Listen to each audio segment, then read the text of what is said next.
что, потихоньку собираемся. Так, что здесь? Короче, яички, мука, масло. Что там еще надо? Сейчас я посмотрю. Сейчас я посмотрю. Что для блинов-то надо вообще, люди? Кто знает? Чтобы блины испечь. Что-то у меня мысль такая, блины испечь. Вот такая вот мысль возникла. Та-ра-ра-ра-ра-ра. Так. Та-ра-ра-ра. Пум-пум-пум. Ой. Как у вас там погода-то сегодня? Тепло, холодно, жарко. У нас сегодня погода замечательная. 29 градусов на улице. Вот. О, уже один лайчучек прилетел. Отлично. Так. Где мне тут посмотреть-то в интернете? Как? Я уже могу голосовой помощник же, да, использовать. Беру кнопочку, нажимаю. Как? Так, не успел. Не успел. Не успел. Так. Да что ты сделаешь? О. Как испечь блины?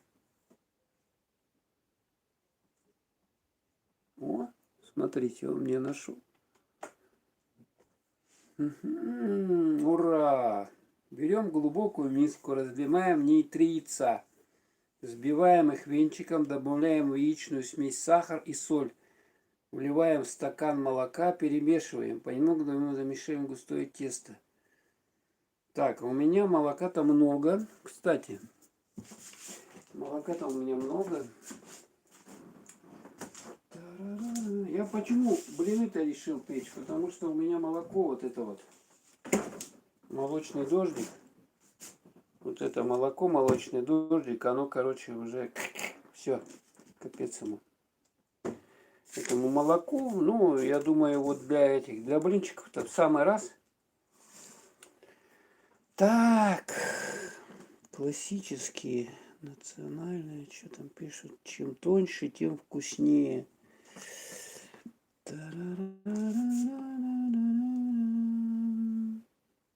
Где я читал-то это? Главное сразу напечь много.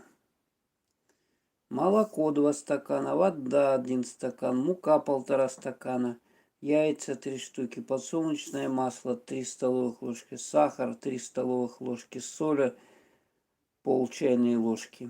Так, о, смотрите, тут даже вся эта, он в картинках приводится. Замечательно, да? Ну а когда еще? Вот на ночь. Будем ночью блины печь. Какая разница? Можно, конечно, днем блины печь, но... Ну вот, будем ночью. Что теперь? Хабаровска 1,5 метра. Ух ты! Ничего себе, даже и не слышал, что в Хабаровске наводнение. Привет, привет всем. Хабаровска 1,5 метра. 1,5 метра это что, он поднял уровень, да, выше, чем чего? Чем река? 1,5 метра. Ну, я в Хабаровске там был, там же как река Амур. И она где-то там в низине, а сам город-то он на таких как бы 3 холмах стоит, да? В таких горках. Что тут я все пропадает? Уровень воды. Уровень воды, да? Ну, обидно. Так, короче, ну, вот все жалуются, короче, на эту погоду. Я сейчас тоже смотрел YouTube. Там эта вода, она везде льет. И на юге льет. Вот такая вот кастрюлька у нас будет. Так, что там, водичка еще, что ли? Ой, надо сполоснуть ее. И там тоже льет. Везде, короче, льет эта вода. Тоже немножко подтапливает. Ну, таких больших потопов нету. Как бы. Но дожди, вот они, короче, людей замучили в этом году на юге. А у нас здесь сухо. В Якутии сухо и дождей нифига нету никаких. Нифига никаких дождей нету. Сегодня вообще солнечная погода была. И так хорошо было на улице. Мне показалось, что вот не август, а где-то июль. То есть в июле такой жар бывает. Так, где ножик-то? Ножик. А, вот ножик. Яйца бить надо, да? Так, короче, берем яйца, разбиваем. Один.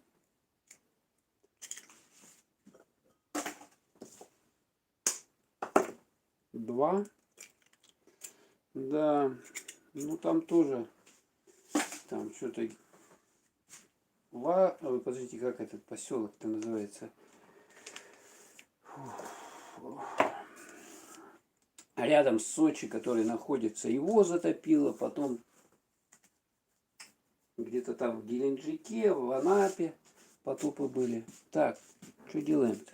Так, ну разбил я яйца, да? Разбил. Так, добавляем, взбиваем их венчиком. Яйца, понятно. Яйца взбиваем венчиком. Так, а где венчик? Где венчик? Венчик. Тут же у меня... А, вот. Не туда смотрю. Не туда смотрю. Вот это венчик же, да? Такой вот.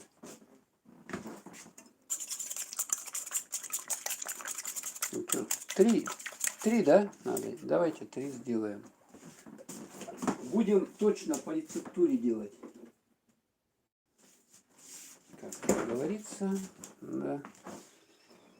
Ну и все люди уже обалдели от этих потопов. Уже, опс, 3 яйца. Так, взбиваем венчиком. Правильно? Обалдели от этих дождей уже. А у нас наоборот тут в Якутии сухо. Так, вот так вот взбивают, да? Вот так вот взбивают. Сегодня такой день хороший был. Мне показалось, что июль месяц, где-то вот середина, потому что жарило довольно хорошо. Градусов 29. Завтра обещают, я посмотрел, завтра, послезавтра обещают тоже жаркую погоду, даже уже будет теплее, жарче, то есть 30 уже градусов, сегодня 29. Ну посмотрим. Эти метеорологи ошибаются. Вот так вот. Частенько. Может, что-нибудь надует. Так, взбил. Так, дальше. Добавляем в яичную смесь сахар и соль. Так, а сколько надо сахара? Сахар 3 столовые ложки. Нифига себе. А что, немного будет? Слишком сладкие. Ну ладно. А где сахар? А вот. Господи. Что у меня тут все падает. 3 столовые ложки. Вот сахар, вот такой сахар. Песок. Так, вот этой ложкой работать. У меня такая деревяшка есть, деревянная ложка, чтобы это не царапать металлом. 1. 2, 3. Все. Так, тоже венчиками.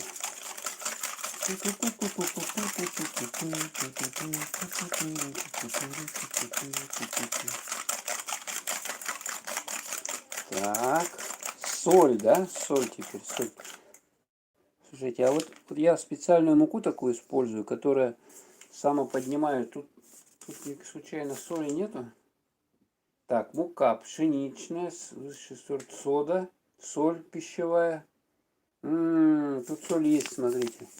У нее, у этой муки, самоподнимающейся. Видно вам, да? Состав продукта. Мука пшеничная. Вот это, про эту муку я, наверное, сейчас расскажу. Сашина каша. Это что, фирма, что ли, такая? Сашина каша.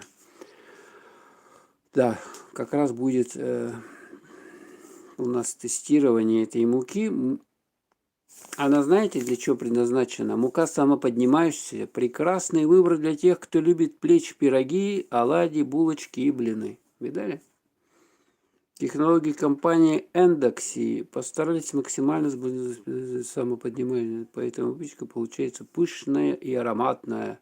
С такой мукой готовить легко и есть вкусно.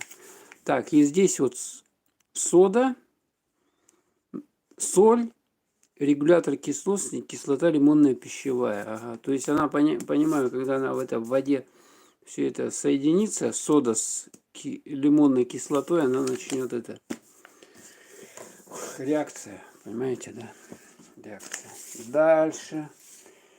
То есть, раз здесь соль есть, значит мы не будем соль добавлять. Но это я попробую, как там. А то еще будут пересоленые блины. Или чуть-чуть добавить. Давайте чуть-чуть добавлю. Такая солонка есть. Так вот я. Ладно, хватит. Все. Это мы все взбиваем венчиком. Таким вот образом. Интересно, хватит вот этой кастрюльки мне?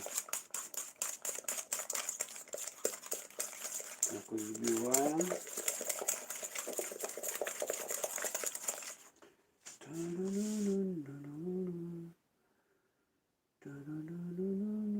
Да, впервые магнитная буря на этой неделе. О, еще магнитная.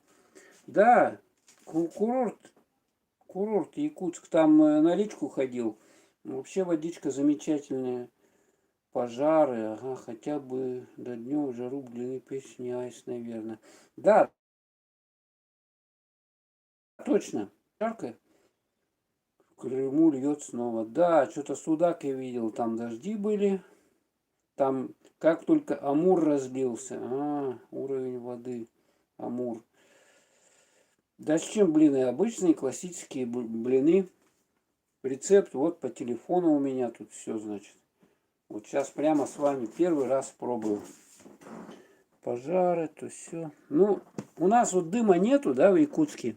А там где-то, говорит, чуть ли не в Челябинске, Екатеринбурге дым туда навалил. Короче, туда ветром сдувает его.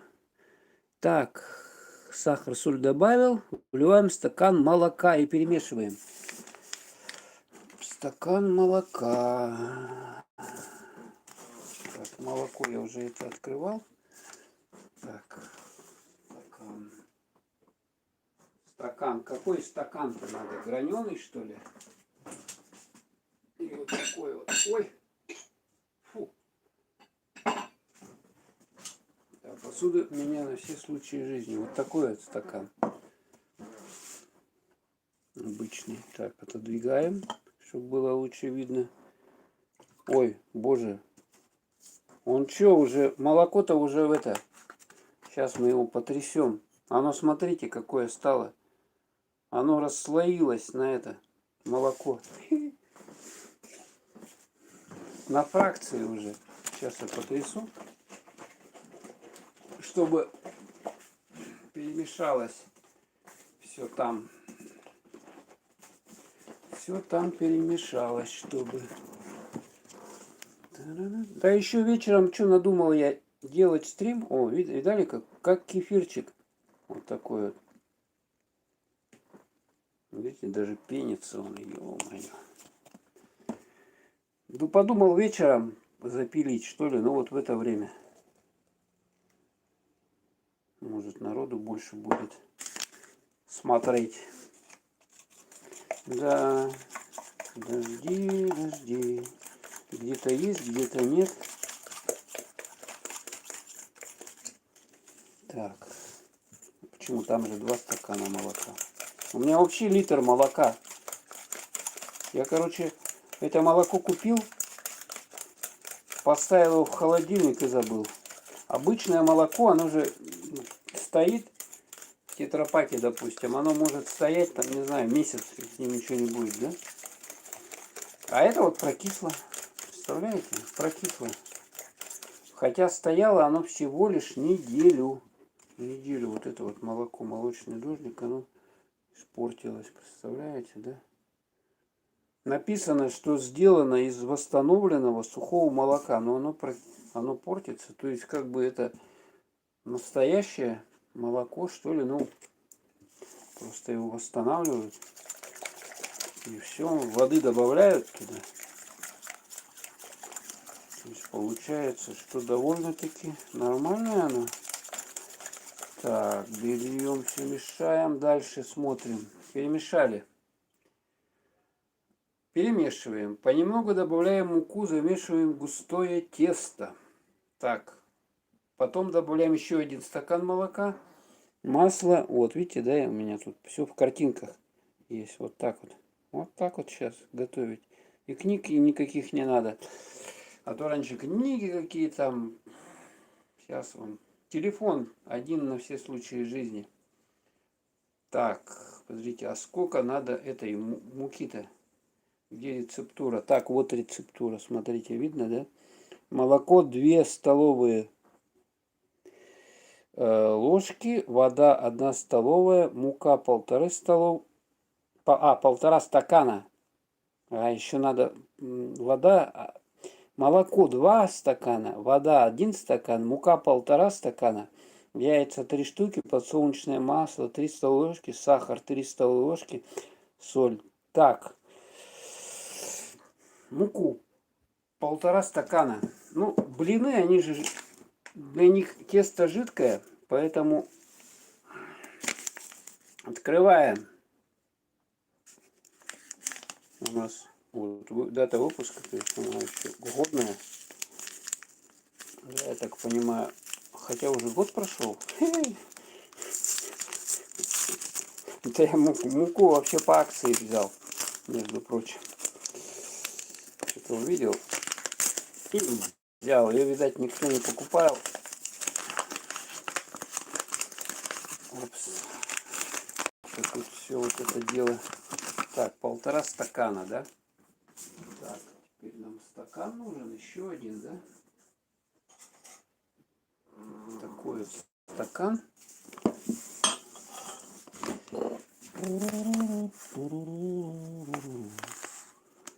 Опс. Так, это 1 стакан.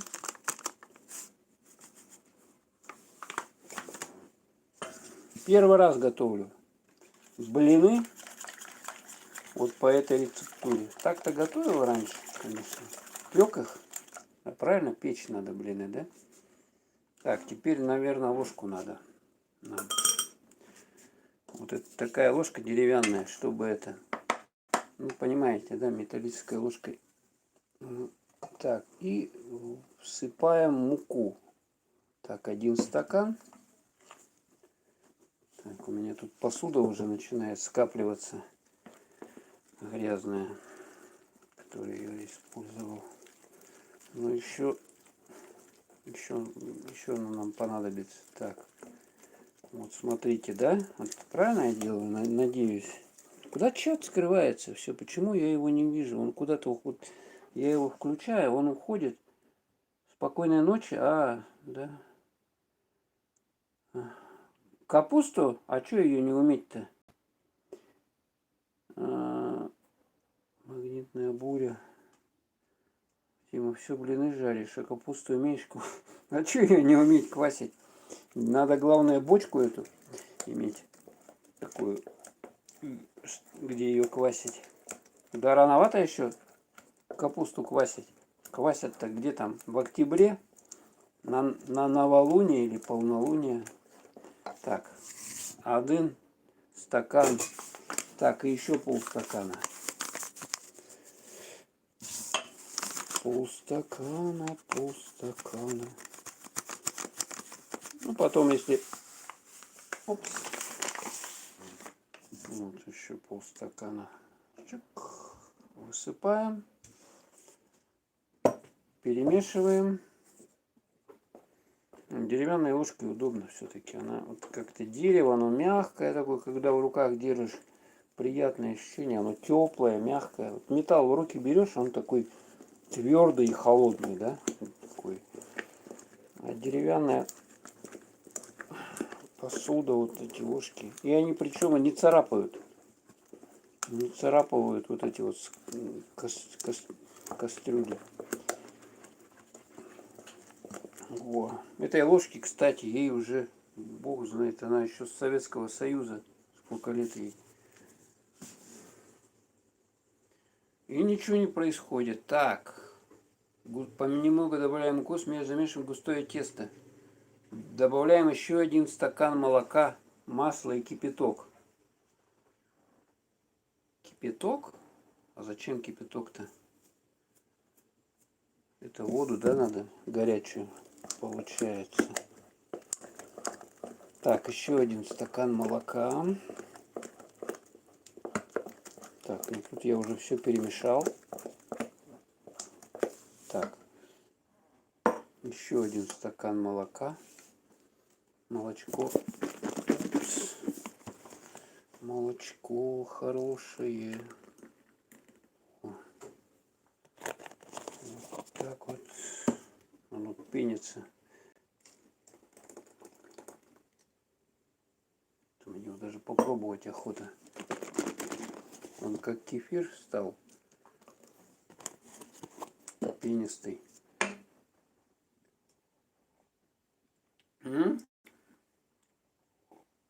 Ну да. Простокваша. Нормально пойдет. Для блинов пойдет такое. Так, теперь перемешиваем все это дело.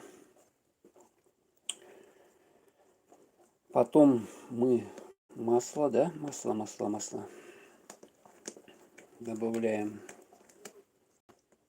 Сколько там? 3 столовых ложки было написано.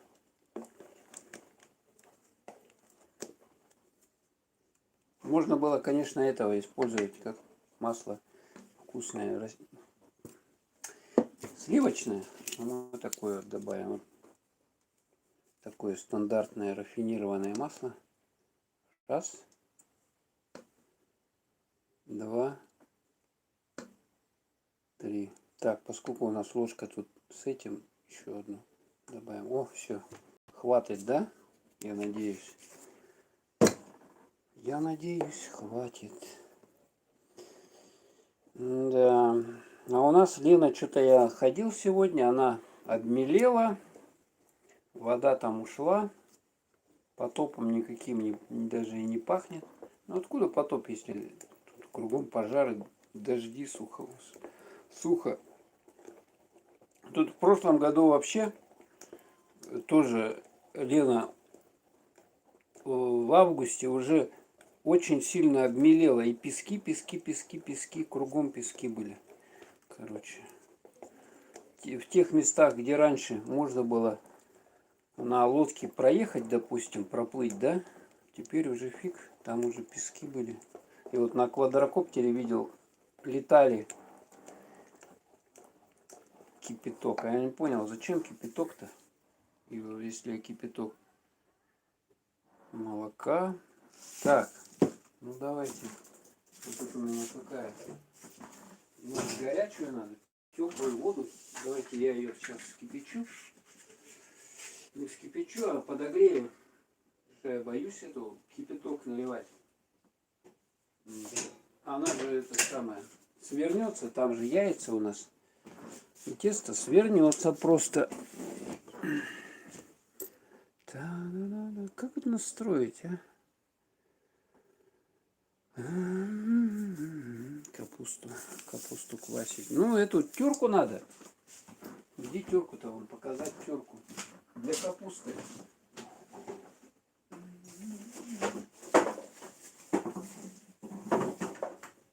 Вот они у меня висят.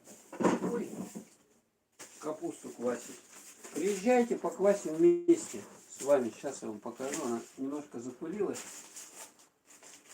Немножко запылилась. Уже висит сколько времени, я даже не знаю. Булавки. Булавки выкинем. Сейчас я вам покажу, как надо капусту квасить.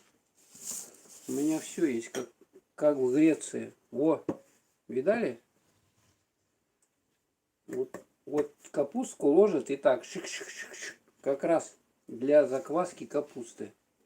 Вот такая приспособа. Есть там еще одна. Видите, нержавейка. Все как надо. Есть еще одна там, значит, приспособа. Вот такая, все тут даже такие вот есть. Видите, да? Ножки, чтобы она, видать, не ходила. Или ставить ее куда-то. Таким вот образом. Надо бочку деревянную для капусты, чтобы квасить в ней.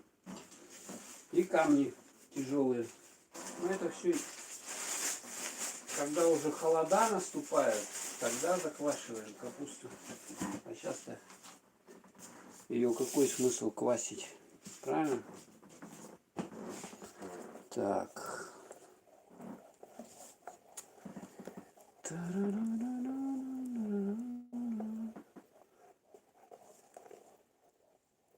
Шинковать лучше. Ну, почему? Мы вот, я не знаю, у меня родители, да, все время квасили. Раньше же вообще заготовка продуктов была вот осенью шла полным ходом. То есть это начиная с ягод, грибов, с лета, да, заготавливали, потом там картошку копали там на этих огородах. Все это помидоры, огурцы там. Очень много было заготовки. Да. Она где-то у меня вот здесь вот доширак. О. Бульон говяжий, насыщенный вкус. Вот это, да? Отличное, да? Рекомендуете, короче. И раньше заготавливали. Я помню, вот такие большие в коридоре стояли ящики. Ящики здоровые такие. Туда картошку. Несколько, пару кулей туда точно вмещалось. То есть обязательно картошечку, там куля 2-3, ага, туда запихивали. А потом по мере надобности выходили и набирали картошку. Капусту квасили обязательно. Ну, в октябре месяце уже капусту квасили. Что там еще заготавливали? Ну, свеклу тоже, вот это все дело. Консервировали сколько всяких овощей там. Ну, это надо вообще все где-то хранить, конечно, да. Сейчас современная мода, как бы вот на квартиры, там же у вас ничего нету лишнего, да. Там все как бы по фэншуй, и поэтому для вот этих заготовок просто места нету. А какую-то комнату там не в каждом еще доме, там, ну, комнату, в смысле, этот, кладовку, да, не в каждом доме еще. Потом это надо же температурный режим, чтобы был. Вы же не будете там картошку хранить, там, когда у вас там плюс 25, допустим, да. Ее хранят там, не знаю, там при температуре 15 градусов, 10, где-то вот так вот. Угу. Свекла класс, а не свекла. Свекла? А, свекла. Ну, кто как говорит, свекла, свекла. У нас свекла, говорят, где-то свекла. Так, что, я воду еще кипячу, короче. Тут написано, вот я вот взял телефон, у меня еще телефон есть, а на нем это самое, ё-моё, рецепт нашел. Вот здесь написано черным по белому. Добавляем еще 1 стакан молока, масла и кипяток. Не видно ли жарить блины и кушать на ночь глядя. Нормально на ночь глядя. Я поздно ложусь. Вчера в 3 ночи вообще лег. В 3 ночи. Представляете? Так. Кипяток. О, черным по белому. Не знаю, я поэтому стакан кипятка готовлю. Или ладно. Не будем сильно это самое. Вдруг свернется. Хватит. Может там что-нибудь кто ошибся. Бывает, ошибаются. Потом...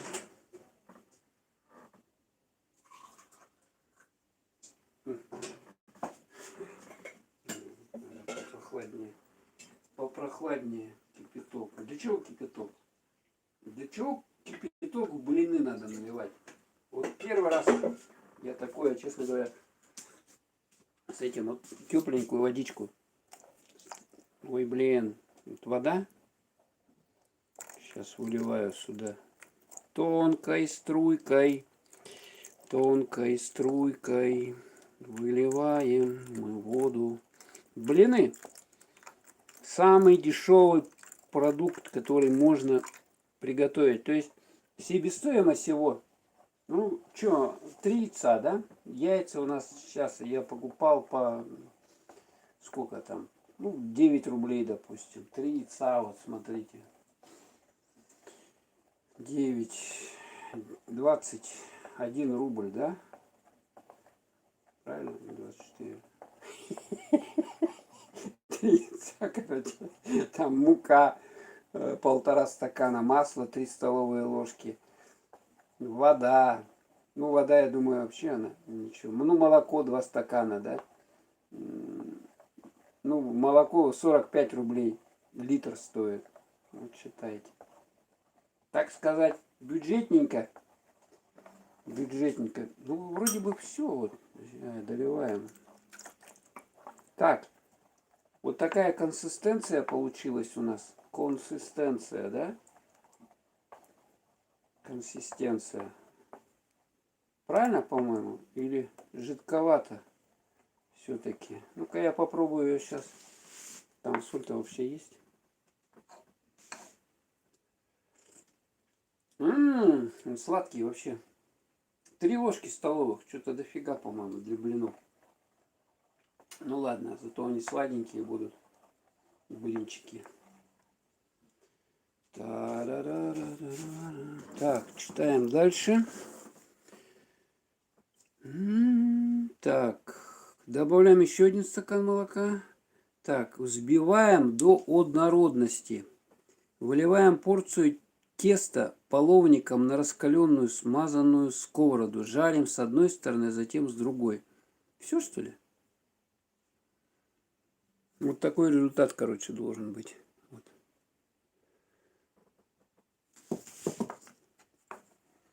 Так, ну что, теперь надо мне сковородку.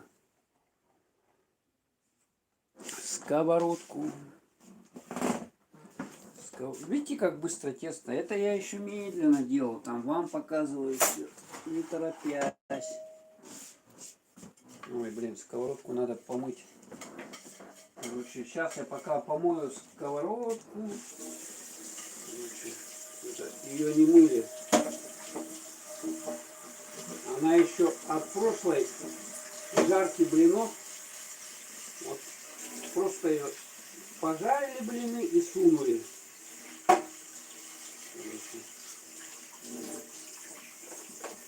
Так. Ототрем ее еще. Ототрем. А то тут что-то пригорело, я вижу, есть даже. Специальная сковородка блинная. В ней очень удобно жарить, готовить, печь блины. Очень удобно. Тоже советую такую брать, но она, короче, из толстого металла, поэтому у нее нагрев такой равномерный. Равномерный нагрев. Так, вытереть надо.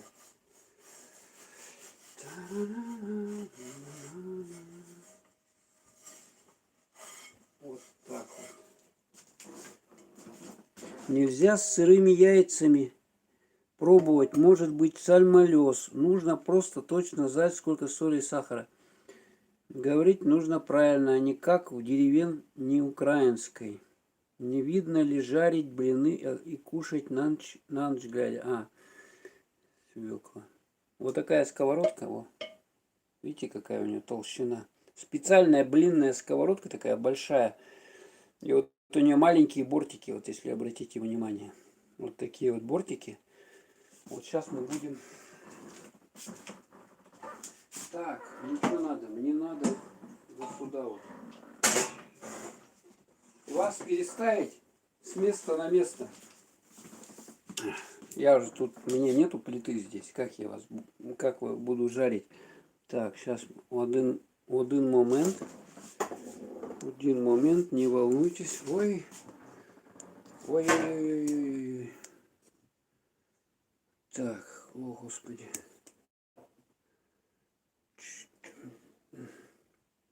Фокус, фокус, фокус, фокус. Так, тут у меня под ногами еще велотренажер. Велотренажер, я его сейчас уберу отсюда. О, тут ему и место. В коридоре. Так, что он там наводится? Ну, плита. Плита еще та. Плита еще та.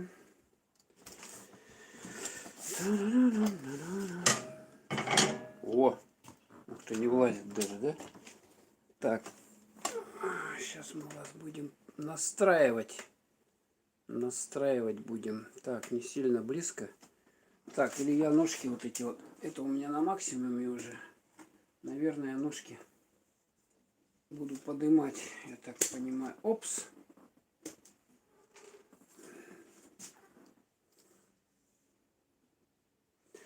О, там у меня баночки стоят сбоку. Баночки всегда нужны в хозяйстве. Кто на кухне, кто против баночек? Мне баночки всегда нужны. Там можно что-нибудь заделать. О, нормально. Не влезает. Влезает, нельзя говорить. Не влазит. Не влазит. Господи. Слушайте, ну какая разница? Так, лишь бы смысл был понятен. Так, спички. Блин, спички кончились. Что делать, а?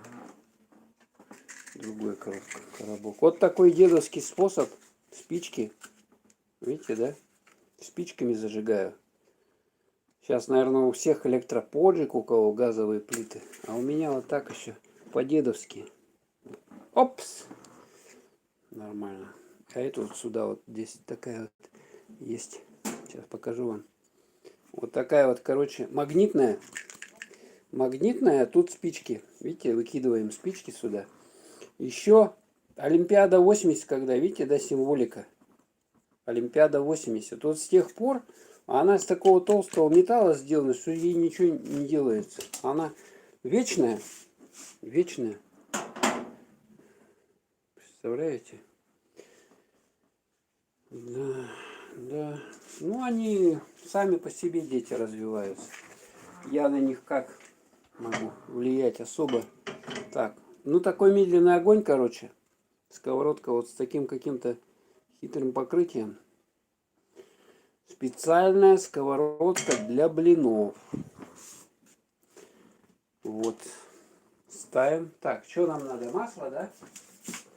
Масло. Тут налить. Или вот такой есть венчик, да?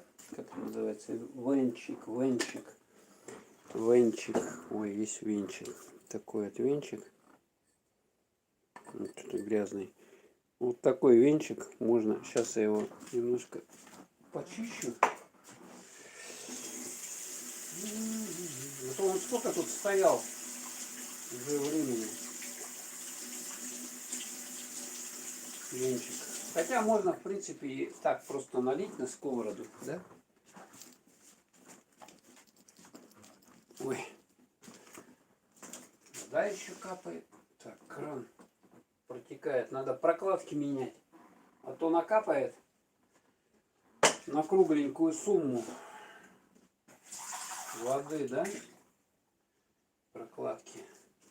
Прокладки менять надо. Так. Берем. Вот я тут маслица налил сюда. Теперь вот так вот делаем мы. Вот так вот делаем. Вот этот венчик. И вот так вот протираем. Да? Так, правильно? Правильно я делаю? Или неправильно? Ну ладно, видно будет.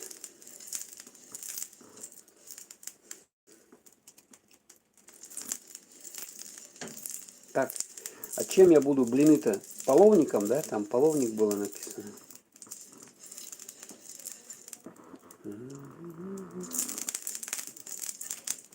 Обычно первый блин комом, говорят. Так, да? Так, ну что, половник? Половник это что такое? Какое-то устаревшее слово. Я знаю ложка. А половник что такое? Это вот это, да? О. Вот это? Или можно вот такой вот большой ложкой. Смотрите, деревянной ложкой можно. Что это? Гжель или что? Когда в доме муж, прокладки текут, потому что он мастера не вызывает, а сам не умеет. Почему я сколько сам прокладки меняю? Господи, что там открутил? Закрутил и все, поменял эту прокладку. Что сложного? Ничего сложного нету менять прокладки. Я вон даже эти краны сам меняю. Краны или краны, как правильно? Краны или краны? Вот я не знаю. Так. Ну что, раскалилось, я думаю, да? Так, берем теперь, о господи, половник. Вот так вот я беру, черпаю и его сюда выливаю. Неудобно, неудобно. Ну, давай, растекайся. А, смотри, половник маленький, половник. Вот так вот сделаем. Опять толстый блин получится, да? Если вот так вот дофига теста налить, толстый блин. Во! Так, а что нам еще надо? Нам надо вот такую деревянную палку. Вот такая, да? Чтобы... Даже можно две деревяшки таких использовать. Так, а где у меня еще есть? Такая вот. Ну такая точно не пойдет, да? Смотрите. Это для тортов. Мельхиор. Мельхиор. Такая тяжелая штука. Убить можно. Еще написано тут, смотрите, что написано. Мне сейчас я прочитаю. Цена 1 рубль. Цена 1 рубль. Это тортики накладывать. Чук. Мельхиор, но он это тускнеет. На нем это патина появляется. Вот это. Потом чистить надо. А сейчас что-то из мельхиора нифига не делают посуды. Там никель с чем-то, сплав, что-то никель с медью, что ли, такого плана. Так, а где еще одна была у меня? А, вот она. Вот. Двумя штуками можно делать. Так, и надо еще что? Надо еще тарелку, куда это все складывать, да? Правильно. Приготовить. Такая вот. Ну, маленькая. Сковородка здоровая. На нее надо это самое. большую тарелку, чтобы блин положить. Так, а где у меня эти тарелки? Такие большие. Ну, это может быть. Ой, ой. Ой-ой-ой. Это столько посуды у меня. Ну, вот такая вот тарелка пойдет, да? Сейчас я ее сполосну. Может, по ней даже эти тараканы ползали. Гады. У нас тараканы водятся, представляете? Мерзота такая. Ну, она в этом, во всем доме, естественно. Если один потравил тараканов,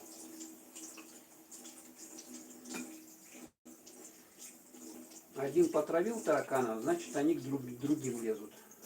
Твари такие, короче. Ну, у нас тут, короче, мы эту химию всякую применяем, и нифига. Борная кислота вот стоит, как бы, говорят, что самый лучший типа рецепт это борная кислота. А нифига, блин. Вон они стоят, они. Ловушки вот эти есть, к которым прилипают тараканы тоже. Фиг, блин. Они какие-то нифига не липнут, кстати. Так, что-то похоже уже пахнет жареным. Так, а как мы перевернем? Что-то она... Ой, блин!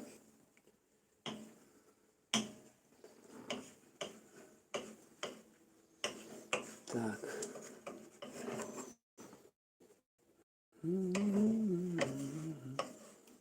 Кот еще подошел здесь. Так. Оп! О, немножко тут это. Я передержал, но нормально. Не черная, главное, не черная. Главное, не черная.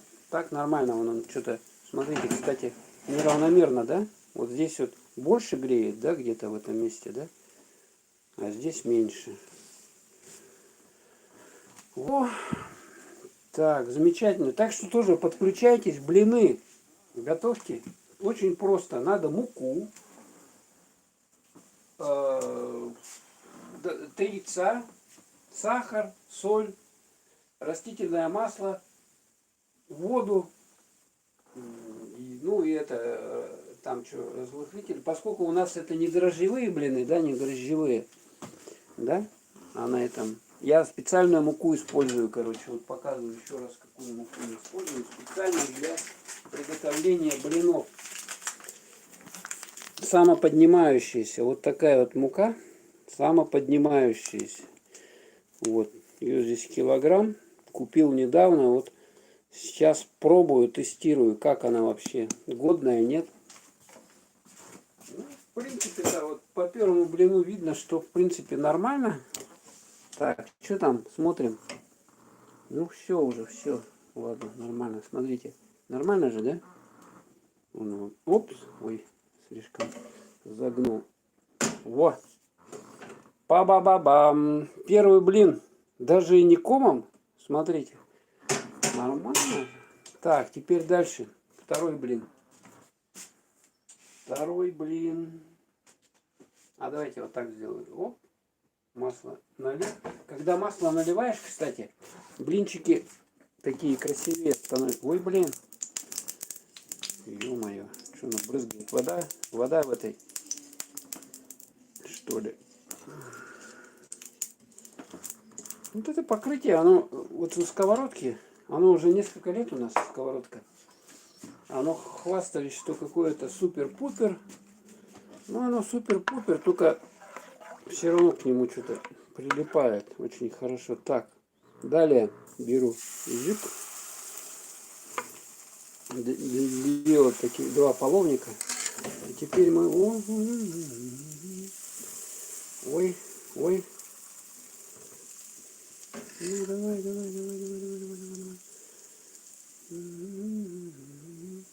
Ну, я уже блины не пек, наверное, вам честно скажу.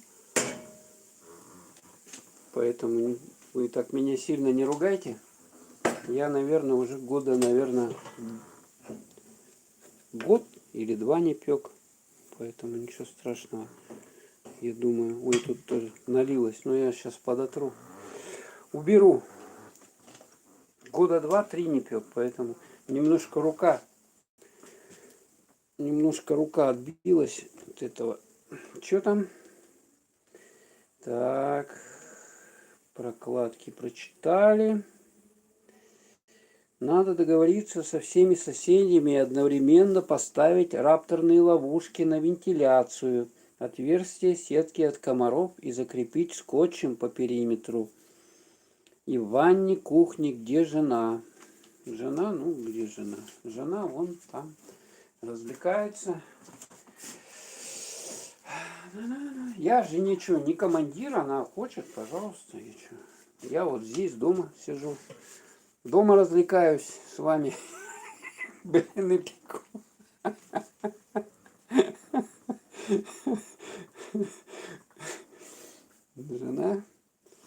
Жена должна скоро появиться. Поэтому райская моя жизнь закончится. Ну вот жены что, жена будет опять точить, грызть, там то, все. Один, когда живешь, вообще лапа. Кайфово. Сам себе начальник, сам себе командир. А жене то надо, другое надо, там что-то куда-то беги, иди там, то все. Короче, вот таким образом. Ну что там, она у нас пожарилась. Я чувствую, что еще чуть-чуть. Вот тут я как-то, ну, в принципе, уже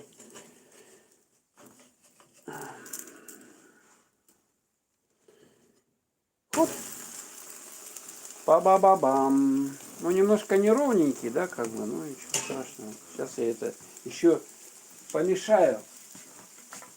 Это может быть, а может воды больше налить. Ну, тогда нифига они не будут это самое. Может, они будут вообще распадаться. Блин, мне-то одному такие пойдут. Поесть. Что это? С вареньем возьму. Сейчас, кстати, с вами чаек попьем еще. Блинов попекем, чаек попьем. Чаек заварим. Вкусненький. И вам чай. Полезный, лечебный. Туда я накидаю ягодок каких-нибудь. Сушеные ягодки есть еще. И чаек попьем. Так, что там? Как там? Нормально, по-моему, да? Еще чуть-чуть.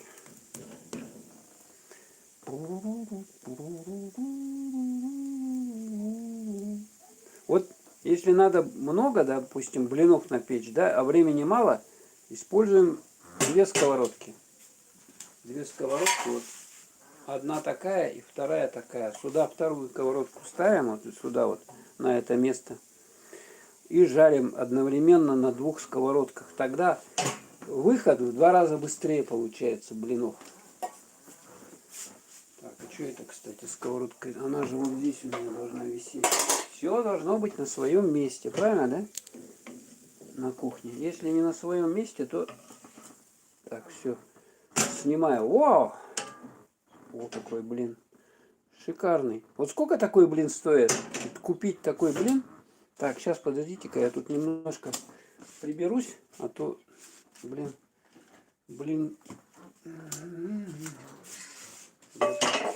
нагадил. Сколько, блин, стоит? Вот купить его. Некрасиво же, да? Давайте затушу пока.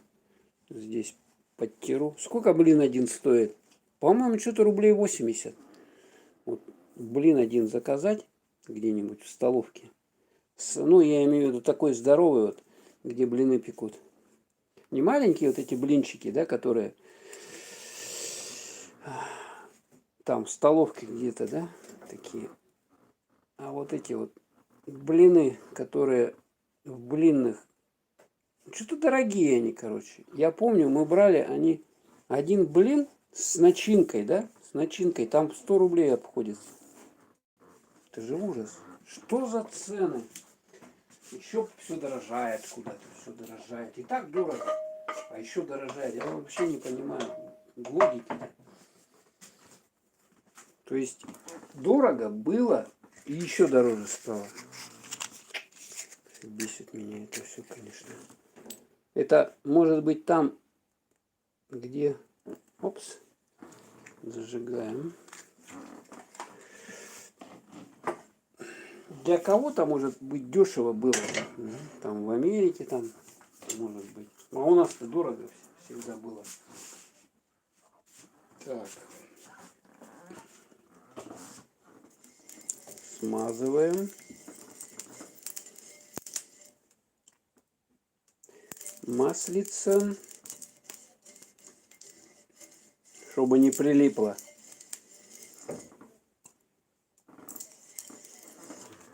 Чтобы не прилипло. Так, где? Так, надо осторожно, осторожно. Так, беру.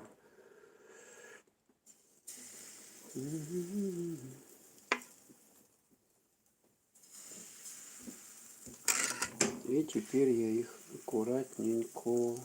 Опс. Давай, давай, давай, давай, затекай, затекай. О, нормалек же, да? Все. Пусть стоит, пекется, блин. Я не знаю, и так все дорого было. Еще дорожает. Куда? Это украинские блинчики, тонкие, можно с творогом, вареньем, яйцом свернуть квадратик, пожарить и будет на завтрак. Ну да. Ну, у нас варенье есть. Там яичко, в принципе. Можно, конечно, там фаршированные и творогом сделать, и яйцом, и рис, и что там еще?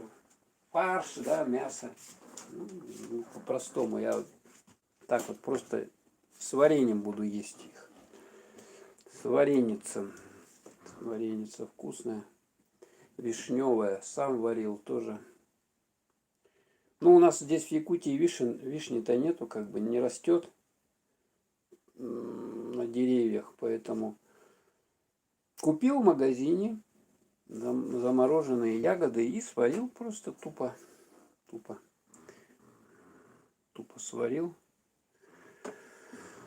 И вот можно варенье. А так варенье купить, его сколько надо денег? С ума сойти, оно у нас какое-то вообще дорогое. Я не знаю вообще, что за цены такие сумасшедшие. Вот посмотрим, сколько надо будет сходить, когда ягода будет уже у нас брусника, клюква. Поспеет, и когда собирать, сколько будет килограмм, ну не килограмм, у нас ведрами продают, или литрами, литр, да, или килограммами, килограммами, по-моему, продают. Посмотреть, сколько будет стоить. Тоже подорожает, что ли? Офигеть.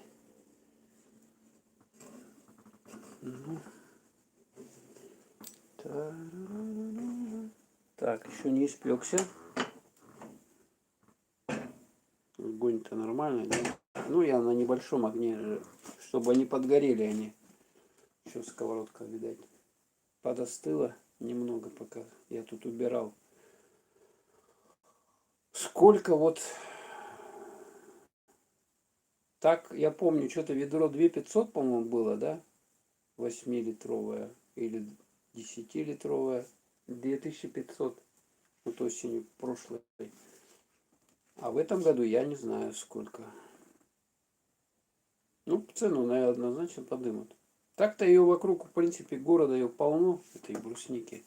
Отъезжай, да собирай. Ну, конечно, лучше куда-то подальше уехать, там ее больше. Ну, и даже вокруг города можно насобирать. Ну, раньше, по крайней мере, я за день можно ведро запросто было собрать брусники. Ну, правда, ползать надо с ковшиком. Ковшик, знаете, да, такая штука есть, специальная приспособа для того, чтобы... Опс! Такая специальная приспособа, чтобы быстрее ягоду собирать. Ковшик такой. Он с такими проволочки там такие металлические. И быстренько так берешь. Руками-то долго.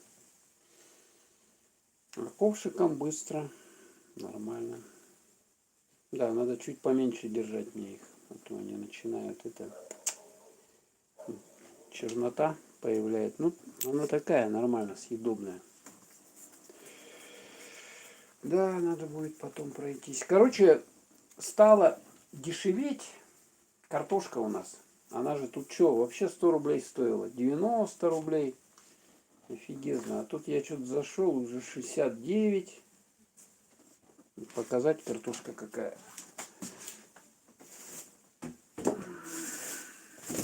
Ой. Вот такая вот картошка. Я не буду тут над этим. Вот такая картошка. Я сейчас цену скажу ее. 69,90. Без вранья. 69,90. Вот я купил на 55 рублей. Такой вот кулек картофеля. Лук еще купил. Вот лук. Лук здесь. Тоже без лука никуда. Морковь. Вот морковь есть. Морковь. Кстати, морковь я купил по цене 49 рублей килограмм. И вот эти две морковки у меня обошлись в 20 рублей 68 копеек. Так, все, надо снимать. Снимать надо, снимать. Оп.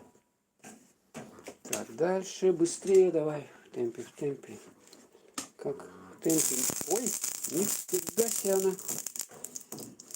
Это вода в этом, что ли? А, поэтому так брызжет. Ё-моё.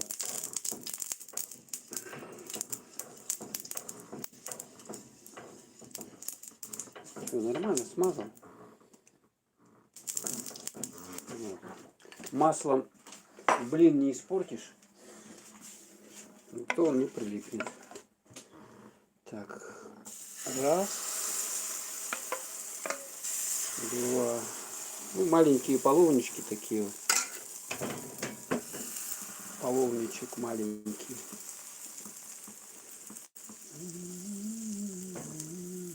Ой, блин, опять я.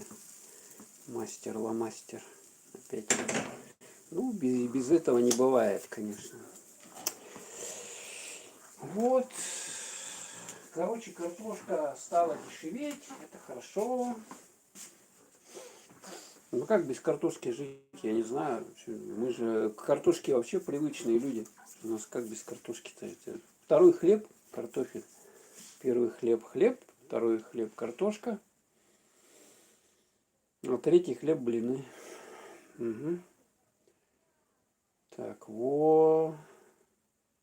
Поэтому это хорошая тенденция. Но сейчас к осени, конечно, все цены спадут на овощи, фрукты должны цены спадать, по идее, потому что время сбора урожая, конечно, людям надо продавать, то хранить же тоже, вот хранить, допустим, да, и вы не продали свои овощи, а вам хранить где-то надо их. А чтобы хранить надо деньги. Опять, да, там температуру поддерживать. То все, опять расходы. Так, поэтому даже хранить и то надо денежку. Сгорит, блин, молодец, можно одного оставлять на неделю. Украинские с яйцом, квадратик пожарить. Будет на завтрак. Ну да. Поэтому даже овощи, чтобы хранить, надо хранилище. А за хранилище надо деньги платить. Представляете? Поэтому, конечно, не все выгодно. Нам так кажется, тоже это вот ты навыращиваешь где-то на огороде это все дело, да? Картофель-то навыращиваешь, а потом его надо же... Блин, отцепляйся. Опс. Черненький. Ну, нормально, зато прожаренный. Сальмонеллеза не будет, точно, 100%. Он там полностью убивается, если вдруг в яйца. Хотя вот эти яйца я ем, и нифига. Никакого сальмонеллеза у меня еще не было ни разу. Ну, я их сырыми не ем, конечно. Так, варим, жарим яички. Иногда хочется яичко жареное, пареное, вареное. Вот так вот. Смятку. Ой, кот что-то пищит. Что ему надо-то? Котиху ищет, что ли? Иди-ка я его посмотрю, что ему там надо. Что пищишь? Не пойму, что кот пищит. Скучно ему одному со мной. Ну ничего, скоро приедут. Так, нормально? Нормально. Опс. Во.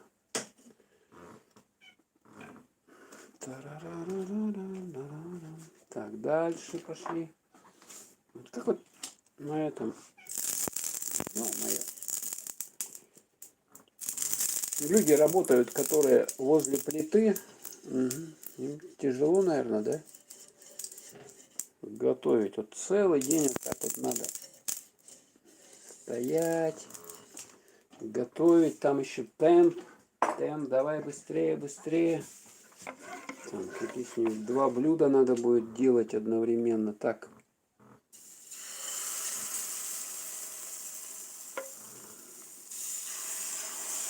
Незавидная, конечно, у поваров. Еще вот в жару, допустим, да? Участь.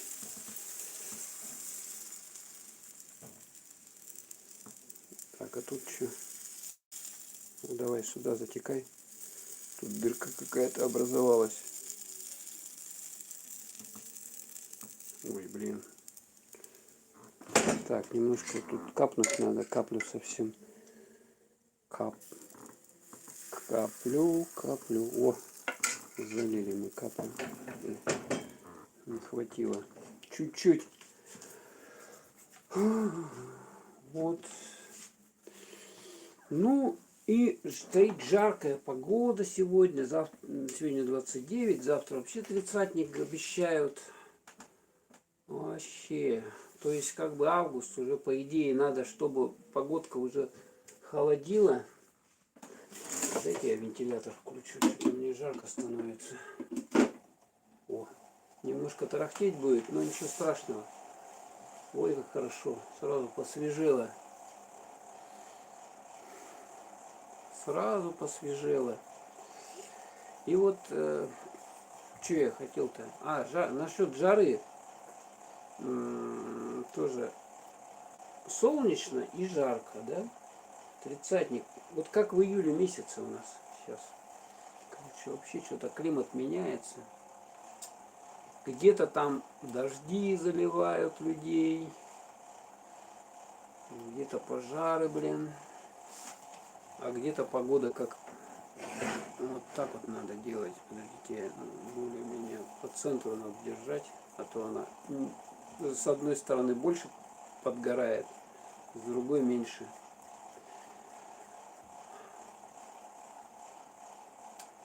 Да.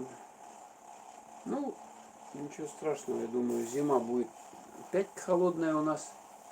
Сказали, что климат будет острый, как острый теперь везде из-за этих изменений погодных, то есть жаркое лето будет и холодные зимы. Ну вот мы наблюдали, допустим, да, зима какая была, там холодная и долгая, да, долго же была.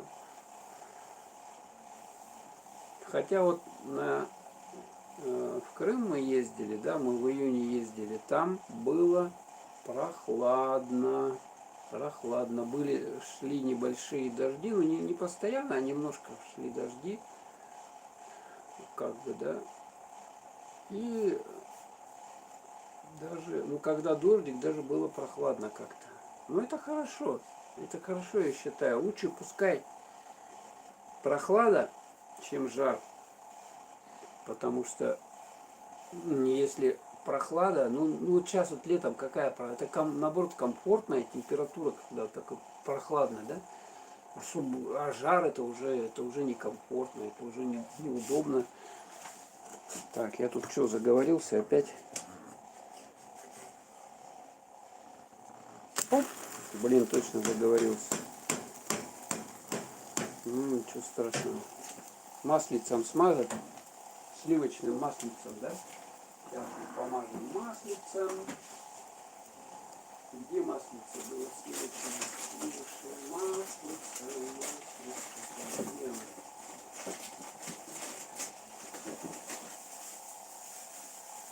Так, вот это маргарин, это не то.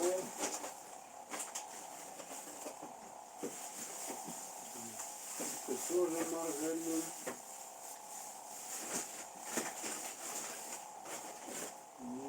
Где масло?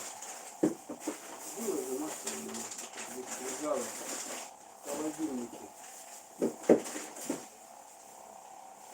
А, вот оно.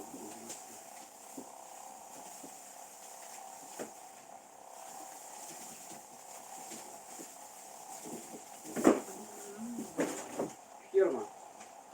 Крестьянское сливочное масло. Вот тут кусочек. Вот 72,5. Вот такой вот. Пойдет помазать. Все, снимаем. Тут сгорит к чертям. Дальше. Так я сделаю. Оп.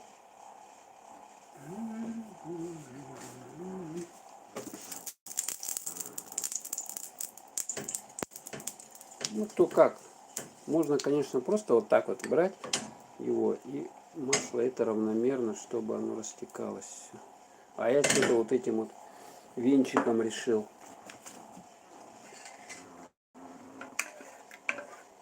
Так.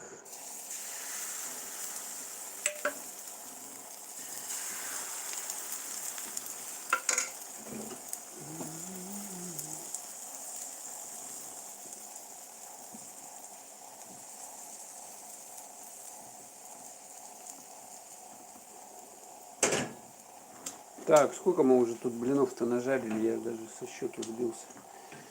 Не считал, вернее. 1, 2, 3, 4, 5. 5 блинов. 1, 2,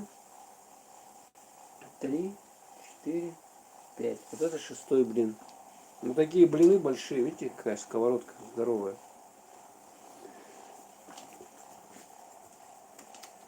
Поэтому одним таким блином можно, в принципе, и наесться.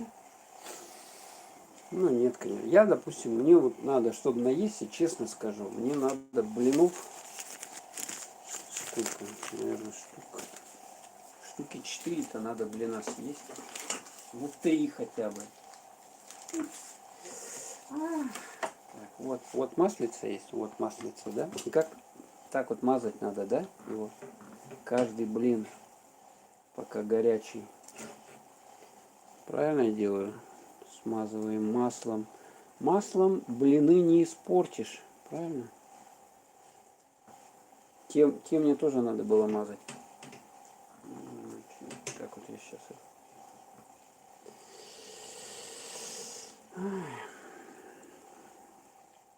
Маслом блины не испортишь.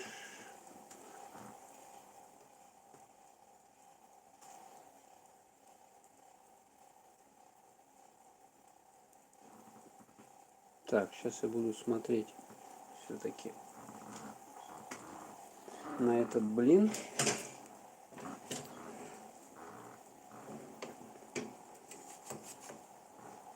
Ой, по-моему, хватит. Вот так вот, все. Оп. Все, хватит. Вот эти вот, сковородка большая, она как раз блинная сковородка. То есть вот такая вот это небольшая сковородка, да. То есть видите, да, разница какая в размерах. Вот. То есть тут меньше будет. Значительно. Поэтому если у вас нету блинной сковородки, покупайте блинную сковородку и жарьте на ней. Хотя сейчас вот эти продают, я видел, электро блинницы. Ну зачем, если, допустим, у нас газ, тратить еще электричество. То есть бабло-то Немного его. Так, что там написали, читаем. Можно так. Можно одного оставлять на неделю. Можно не смазывать маслом сковороду, так как добавили 3 булька теста. Ну да, 3 добавили, да? Добавь еще подсолнечное масло прямо в тесто. Не грусти, скоро детки будут кормить. Угу. Залей дождик все пожары. Дождик, дождик, лей, сил не жалей. Раньше в Крыму климат был как в средней полосе, плюс 23, плюс 25. Угу. Летом. Большому блину и рот рад. Это точно, вот это точно, вот это точно. Больше. Чем больше блин, тем он вкуснее. Так, ладно, все. Я опять что-то тут говорю. Заговариваюсь и забываю. Большому блину и рот рад. Да, что у нас он. Страна большая, поэтому все должно быть большое. И блины, и люди. Короче говоря. Так. Немножко в сторону. Так, тут еще, по-моему, пару блинов. Или 3 блина, и все.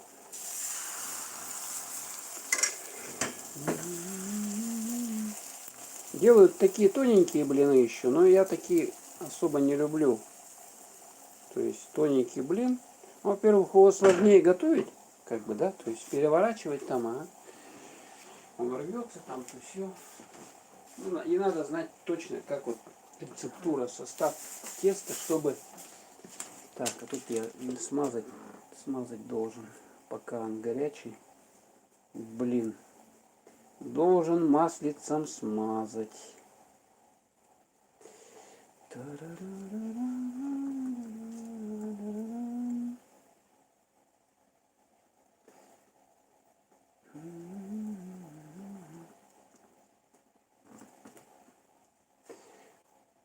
что, блин, их как бы это...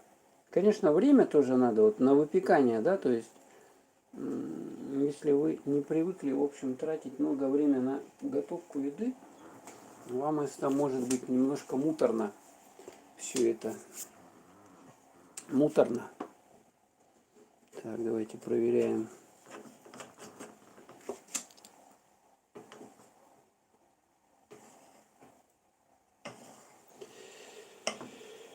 Так.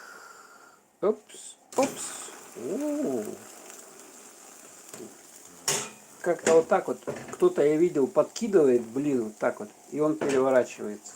Или пиццу это делают, короче, ну так вот. Это уже повар, профессионал, конечно. А я что, раз в 2 года блины пеку. Конечно, рука особо не набитая.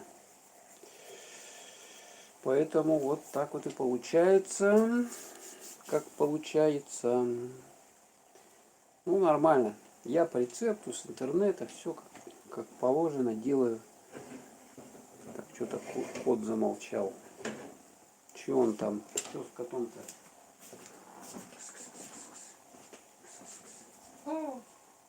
Блин, ё-моё. Ладно. Пошли печь, и мы блины будем есть с медом. 14 августа медовый спас. Ух ты! Пошли печь, и мы блины будем есть. Пошли печь? Пошли печь. Или пошли печь. Пошли печь. Да, 14, да? А 19 августа это, да, яблочный спас. 19 августа. Вот таким вот образом. Так. Ну, наверное, все, да? Главное не сжечь блин. Эпс. Эпс. Нормально. Нормально, красивые. Так, еще немножко. Оп. Не, я вот в это, да, я знаю, что, конечно, если добавил как бы в блины масло, то уже можно и не смазывать, да, но я что-то не рискую. Хотя можно вот, не, я вот так буду, лучше я помажу. Я такое знаю, да, что это самое. Если в тесто добавляешь масло, его уже особо и не надо. Ну, как у меня ровненько получилось. Как профессионал уже почти. Ну, голод не тетка. Видите, да, приходится блины печь, чтобы покушать. Так, блинчик смажем. Смажем. Чтобы он был вкуснее. Да, но тут мне как раз хватит. На пару деньков-то. Все. На пару деньков блинов поесть. Хотя, в принципе, вот так, если на 2 раза. Это меня. Блины я люблю. А если с вареньем или сгущенкой, то вообще, кстати, можно с вами попробовать будет блины и со сгущенкой, и с вареньем. Все есть у нас, поэтому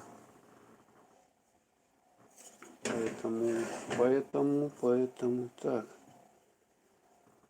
Ну, короче, интернет меня не обманул. Нормальный рецепт подсказал.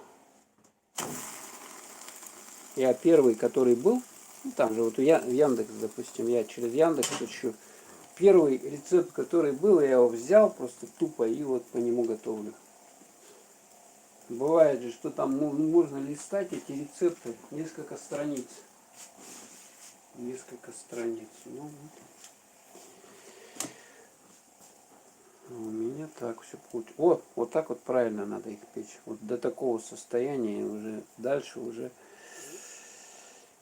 они темнеют, сильно темнеют. Да, и когда еще, вот я заметил, когда смазываешь маслом, да, то он лучше обжаривается. Сковородку маслом смазываешь, он лучше обжаривается. Блин, такая корочка появляется. То есть без маслица он неудачный. Как бы Блин.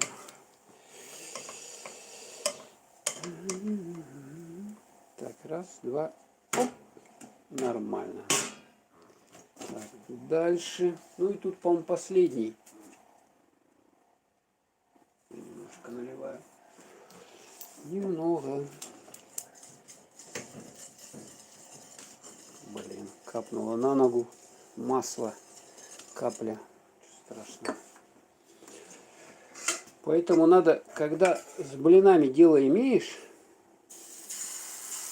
надо халат одевать. Ну, не халат,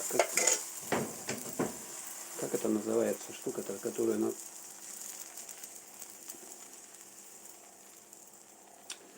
Господи, как надевать, не колпак, а фу, спереди-то надевают вот эту штуку. Вот эту надо надевать на себя, чтобы, ну, вот эта грязь. Фартук, вот, фартук. Фартук надо одевать, чтобы защищало от повара, от этих брызгов возможных, там, то, что он может отсюда попасть на человека. Стрелочка, ура! Продвигаемся. Так, скоро будем чаек пить. Скоро чаек заварим. Блин, у меня чайник, я его мыл. Короче, он что-то нифига не отмылся у меня. Ну, снаружи. Такой стрёмный стал. Вот это вот на нем зачем-то сделали на этом чайнике покрытие, краску снаружи. Ну и она, естественно, со временем начала чернеть. И вот местами отваливаться. Я тут решил, короче, его почистить. И нифига, у меня терпения не хватило. Счистить полностью. Короче, он краска это не отстает. Местами я краску отодрал. И он там белый и блестящий. Ну, никелированный. Ага, значит. А местами в краске, короче, такая срамота. Такая срамота. Ну, чайник нормальный. Что я выкидывать буду, что ли? Сейчас чайник, я вон посмотрел чайник. Для печени хватит и 2 блинков. Тяжелая пища. Ну, не знаю, меня пока переваривает вроде бы печень. Не жалуюсь. О, надо по дереву постучать. Дерево. Вот деревянный. Тут тумбочка стоит. Тумбочка еще времен из цельного дерева. Как это? Из массива, да? Такие вот раньше делали. То есть полностью вот не из этой фанеры там, или как это называется, делают. Фанера сейчас ДСП, да, а вот эта фигня вредная. То есть из деревяшек, тупо из деревяшек сделаны тумбочка. То есть ей сколько лет, я вот даже и не знаю. Она древняя, короче. Была у меня идея ее выкинуть. Думаю, что такая фигня типа стоит. Думал, фигня, что такая стоит. А потом, короче, я фотографии рассматривал. Там одни. И знаете, какого года? 1924 года. Фотография 1924. То есть после революции. Там какой-то лазарет. Лазарет в каком-то замке, да, ну, тогда как бы вот этих царей-то изгнали, да, революционеры, большевики, и в этих замках стали делать, устраивать, значит, лазареты, ну, вот эти вот больницы, ну, и вот, короче, в 24 году я вижу вот свою тумбочку вот эту вот, то есть я обалдел, ой, я забыл про это все, все, последнее доливаем. Я своей точности вот эту тумбочку увидел. То есть она может быть даже еще и до революционного времени выпуска. Ой. Вот такая пускай. Солнышко такое получилось. Может быть даже она еще и до революционного времени выпуска. Представляете, да? Из массива дерева. Цельное дерево. Это когда делали? По-моему, ну, после войны делали, я знаю. Да. А потом где-то вот с 60-х годов, как вот это ДСП придумали, начали делать.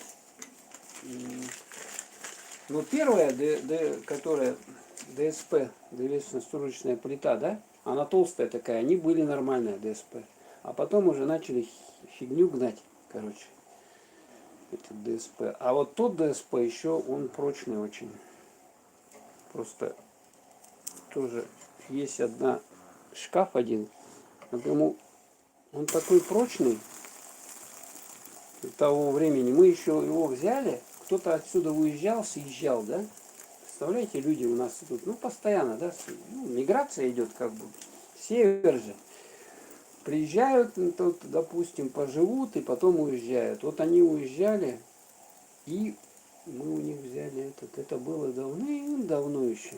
Давным-давно. Вот и этот шкаф, он из такого ДСП прочного, короче говоря, что с ним ну вообще ничего не происходит. Он прочный, припрочный. Я могу на него залазить, и с ним ничего не происходит. Так, что я делаю? Что немножко пожарить, чтобы был более зажаристый. Короче, мебель того времени из массива дерева, да, она очень прочная. Так, все, выключаю. Выключил газ. И это сюда. Все, во. Ура! Прикончили мы сковородку. Этим теперь Я вас сейчас переставлю. Один момент. Ой, блин.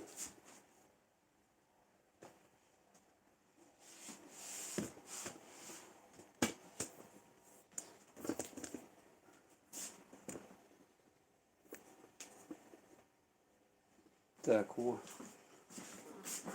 Это нагрелся объектив прямо так. Не пойму. Вот, смотрите. Блины наши. Так, это все я убираю сейчас. Все это дело. Так, и что нам надо? Водичку кипнуть, да? Чтобы чаек заварить. Так, все лишнее надо убрать. Что мне не нравится, вот после каждой готовки, да? После каждой готовки много, видите, 10 число. 10. Видите, какой этот численник. Вот так берешь, переворачиваешь, и число переворачивается. Вечный. Тут еще день недели вот крутишь, а здесь вот месяц. Но месяцы куда-то потерялись. Сегодня 10 августа. 10 августа. Так.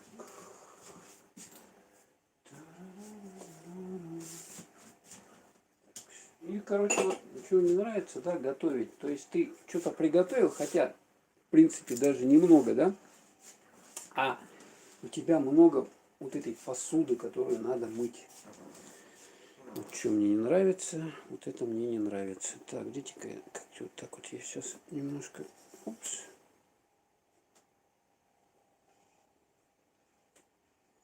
О, поближе. О, нормалек, да? Нормалек. Нормалек. Так, дальше. Ладно, это я потом помою или по ходу. Нам надо чайник поставить. Я поставил его? Нет, не поставил чайник. Сейчас ставлю. Так, во-первых, надо его залить водой, чтобы не хватило воды. Вода с банок. Люди, блин, мне надо водой запастись. Сейчас я пойду водой запасаться, потому что у нас объявили, что ночью воды не будет. Представляете, да? А может и завтра воды не будет. Короче, какие-то у них работы на этом. Ну, профилактические работы. Так, сейчас минутку. Тут пока любуйтесь блинами. Вот я вам еще вот этих вот льва поставлю. Вот это вот, смотрите. А я пойду воды наберу в ванну.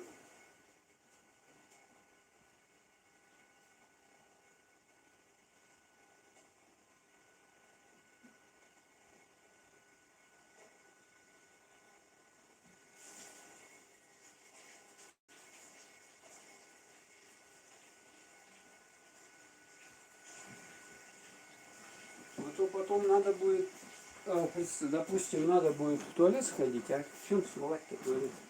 Так что пускай натекет она, водичка, и будет запас. Хотя, в принципе, у меня есть пару бутылей с водой больших. Так, ладненько. В принципе, хватит пережить. Вот такой вот чайник. Китай. Глина вот такая вот специальная. Вот только в таком я чай завариваю. Так, а что тут налил я? Что-то, господи.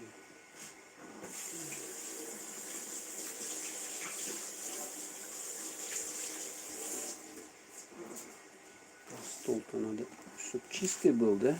Это так некрасиво. Это, видать, я готовил, да, когда вот это все дело. Я тут немножко загадил. Когда тесто готовил.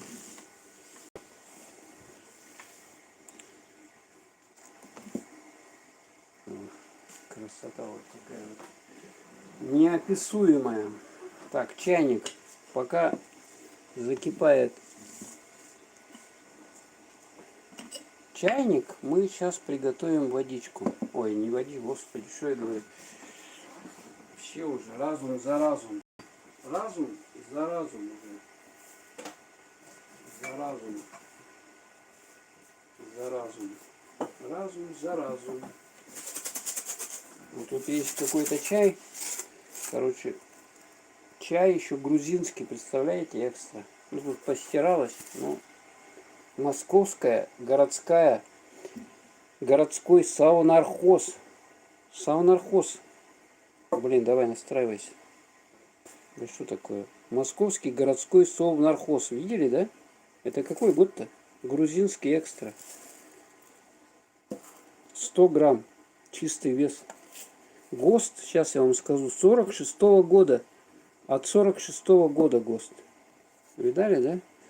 Чаеразвесочная фабрика имени Ленина.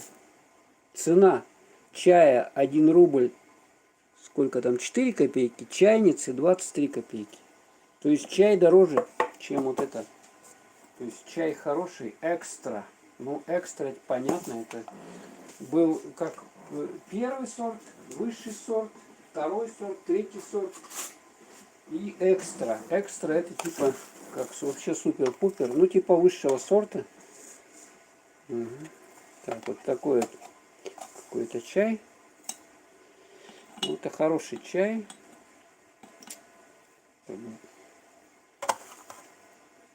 Хороший наш чай. Так, столько хватит? Хватит. Как он называется? Подождите. Пачка куда-то делась. Очень горный чай, горный. Потом я добавляю, тут у меня есть ягода вот такая вот. В баночке, видите, удобно, как в стекле хранить.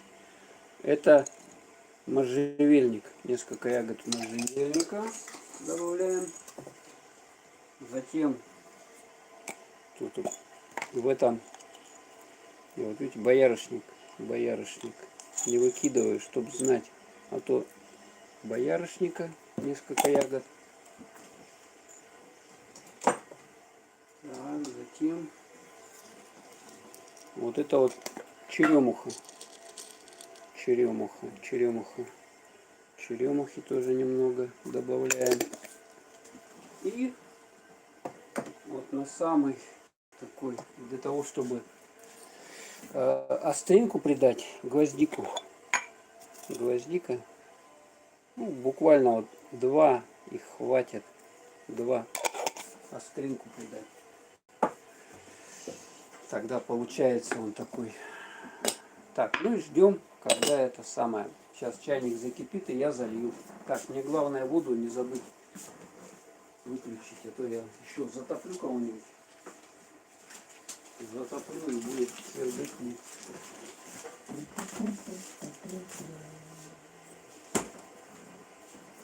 Так, еще, кстати, этого молока осталось пол пачки. Еще можно что-то приготовить. Еще, блин. Ладно, потом уже по ходу. Так, так что вот у нас молоко молочный дождик, оно прокисает, если неделю, даже в холодильнике стоит. Значит, оно нормальное. Я так понимаю, то молоко, которое прокисает, оно значит типа натуральное. Ну, мне так кажется. Может быть, я ошибаюсь, но... Ну, по крайней мере, из натуральных ингредиентов сделано. Но даже если восстановленное, то... Так, видите, я же должен убрать это все дело. Муку надо убрать. Я в пакетик ее запихиваю и завязываю еще, чтобы,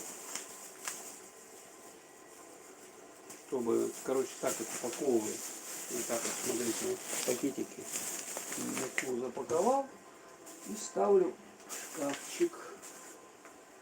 Шкафчик ставлю. Вот. Сейчас новости еще с вами обсудим, почитаем новости. Какие там у нас новости-то я уже что-то и не читал. Вот, хорошо, вот так, блины мы пропустили уже все. Так, как испечь блины. Новости. Пустой запрос.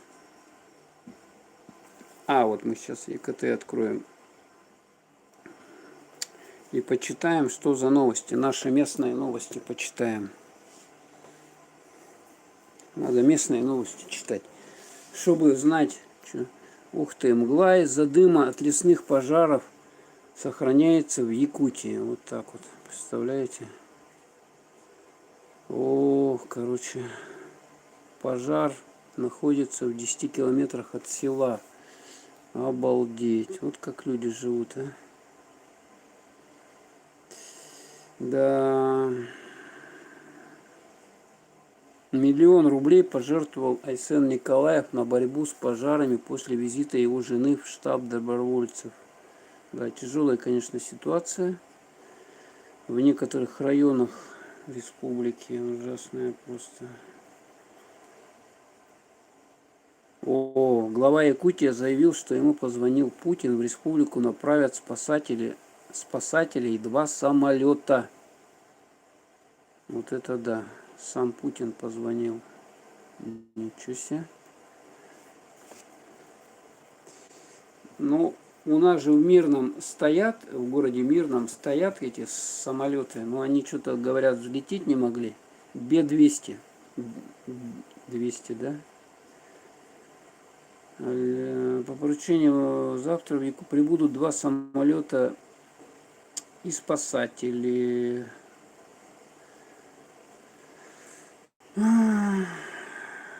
Такая вот беда. Так. Потепление климата, говорят, это просто кошмар. Что дальше будет?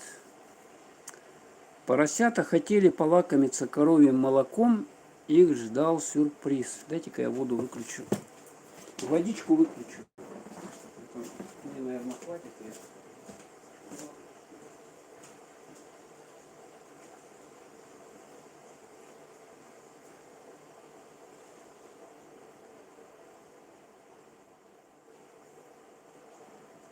Ванны, половину ванны налил, воды хватит мне.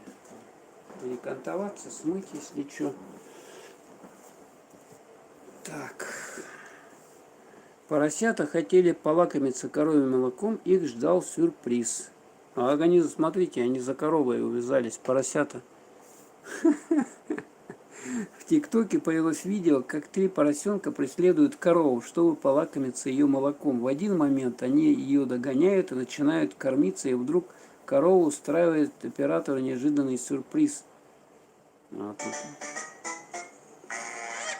Так, дайте я звук выключу, чтобы эти авторские права не нарушать. Видно, нет вам? Вон, видите, да, за коровой несутся поросята.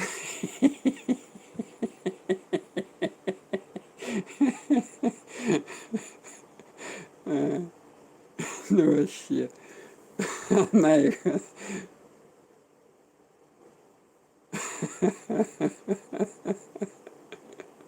Да, такого я еще не видел. Обычно поросята же сосут мамку свою. А тут вот... Да.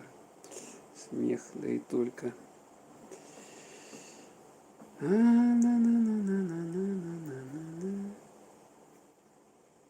Так.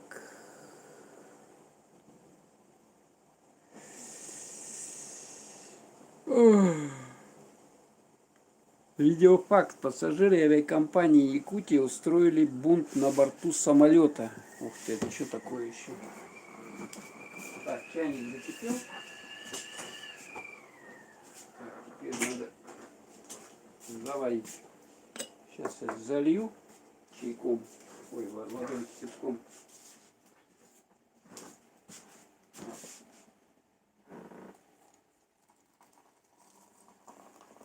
Заливаем. У меня там, короче, это стоит на окне вентилятор. Если слышите шум такой какой-то, это Это у меня вентилятор стоит на окне, чтобы ну, немножко воздух поступал, потому что жарковато у нас. Жарковато будет немножко. Так, вот. Так вот. Так, его надо накрыть же, да? Где было полотенце такое? Полотенце. Полотенце. Куда все делать? Вот когда на место не ложишь, фиг что найдешь, блин. Фиг что найдешь. Куда я положил? А, на окне. Сейчас укроем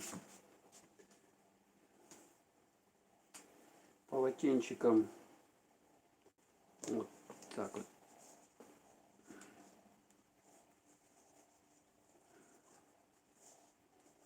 Вот так вот его обернем. Закутаем чайник, чтобы он там, короче, чтобы это жар. Год мышь в том году был. Так, дальше что продолжаем делать, люди? Надо нам с вами варенье, да? Варенье достать с холодильника.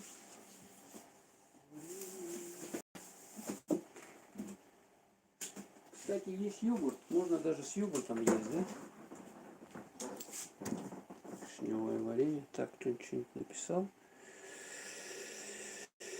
Привет, что за ночная готовка? Ну, привет, ага, Картер 200. Ну, как ночная? Почему ночная? Сейчас сколько времени? 12 часов, что ли? Это по местному, да, у нас? Ну, я еще спать пока не собираюсь ложиться. Как бы нормально. Так, варенье вишневое. А, вот у меня же эти специальные есть. Эти, да, я с Крыма притащил их. Привез это с этого дерева. Можжевельник, что ли. Сейчас надо сюда поставить на него. Забываю. Еще вот такая тоже есть подставочка, вот такая тоже. Вот когда горячее что-то ставишь, он такой запах вообще обалденный. Дерево вот это начинает ароматы искачать. Так, короче, дело к ночи.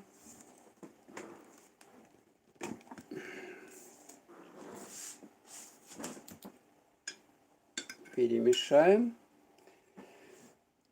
Вишня. Дорого-богато. Дорого-богато. Так, мне хватит столько. Опять капнул. Да что ты сделаешь-то, а? Так, пока завариваю. Сколько там чай должен? Минут 10 завариваться, да? Ну так, чтобы нормально завариться, чтобы такой, или даже больше некоторые настаивают. Так, и сгущеночку. Или йогурт есть. Можно с йогуртом даже попробовать. Так, это я убираю.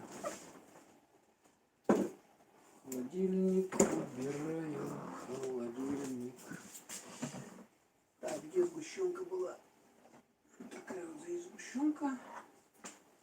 Со сгущенкой тоже, блин, это классно, да? Можно кушать. Вот такая вот сгущенка с сахаром. Откроем сейчас ее. Эту сгущенку.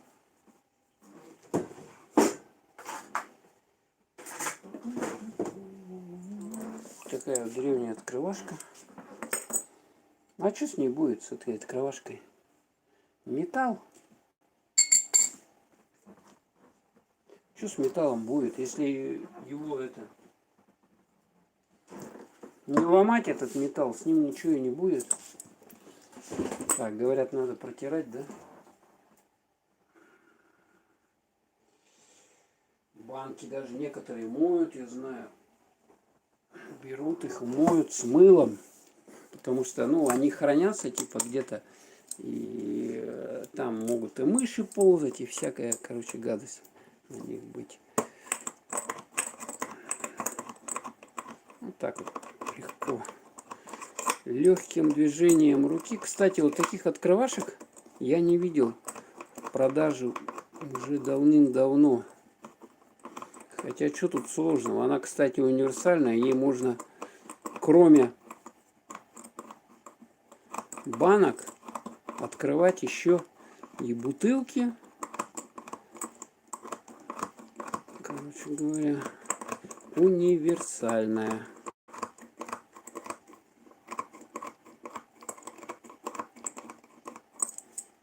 Бу-бу-бу-бум. О, нормальная сгущенка, да? Нормальная, скажите, да? Судя по консистенции. А то некоторую сгущенка, пальмовое масло туда ложат. Слышали, да? Пальмовое масло. И когда открываешь, там просто фракция отдельно пальмового масла и... Так, давайте сюда его.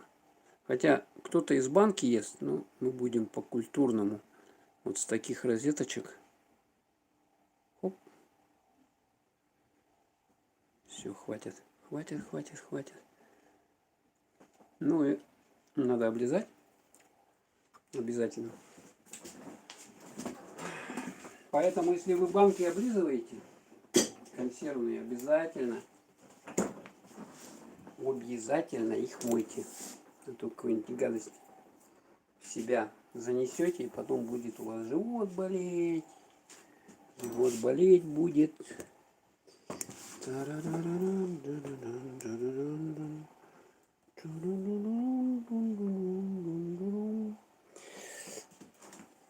Так, вот у нас что получается? У нас получается сгущенка. Так, давайте все это сдвигать.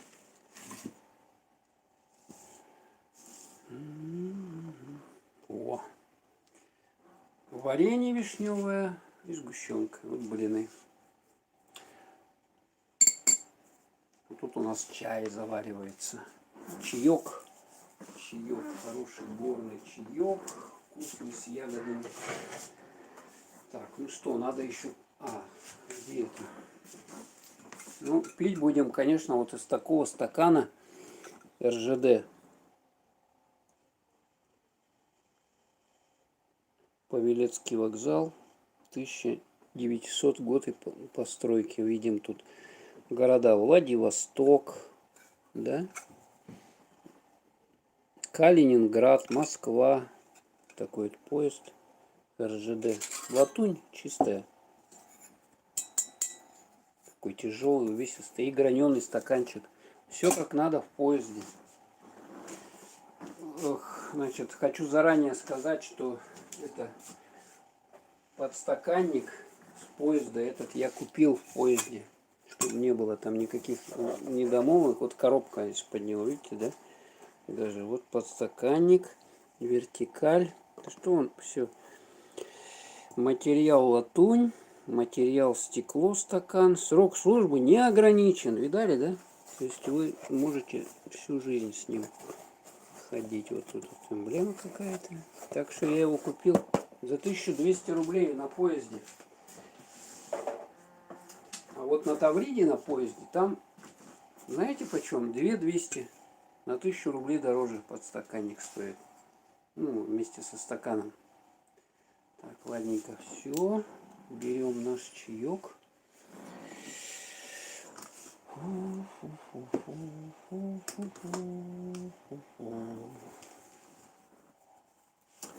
Берем наш чаек, он, я думаю, настоялся. Так, теперь мне надо красиво сделать, знаете что? Налить. Ну, конечно. Ну, не без этого. Ну, не без этого. Ай, блин. Я же хотел иван-чай, да? А обычный заварил. Ну, ладно. Ладно. Этим тоже пойдет. С черным байховым. Ну, как обычно, заварника заварочку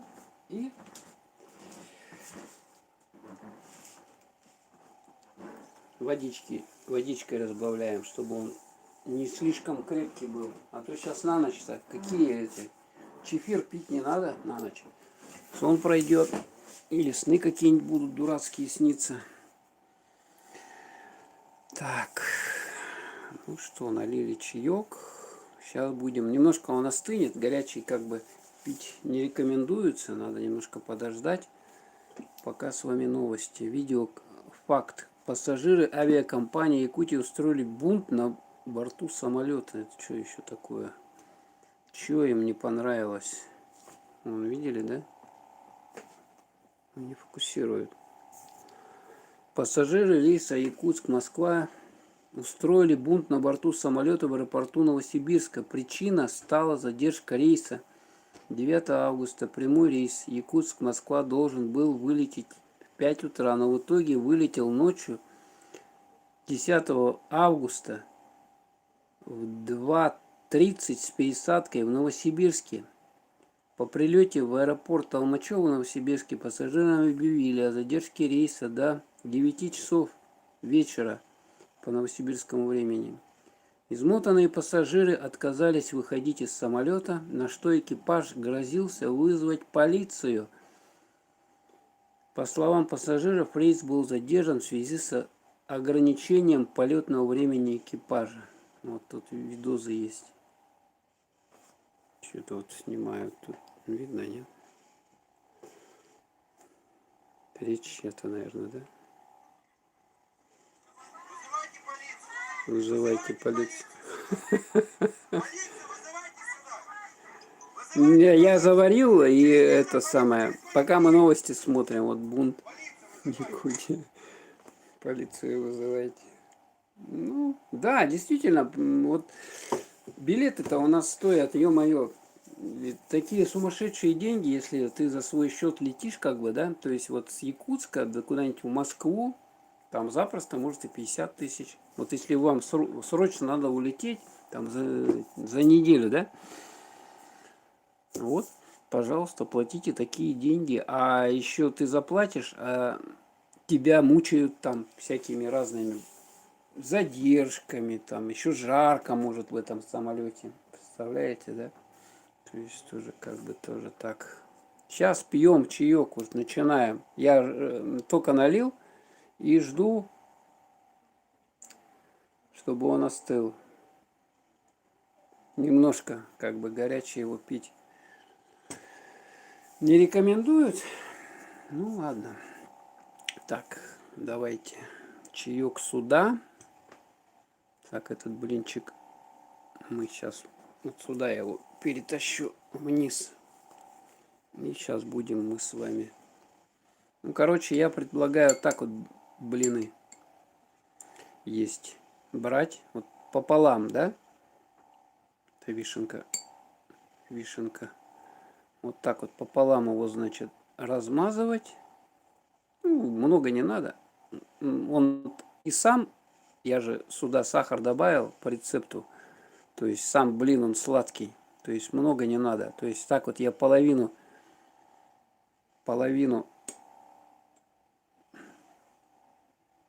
с мясом. О, с мясом-то вообще калорийные. Ну вот. Короче, берем. Вот так вот пополам я смазываю, да?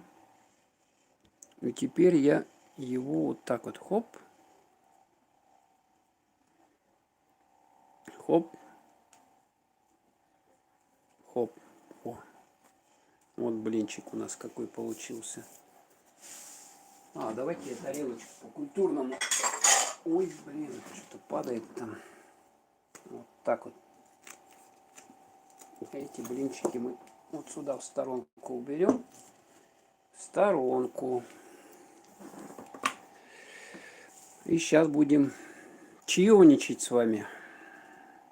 Так, приятного аппетита. Вот такой вот подстаканник РЖД. Купил сам. Ой, какой чай, вкусный. Так, и теперь я, чтобы вот вместе с тарелкой, чтобы тут ничего не... Он капает. Ё-моё.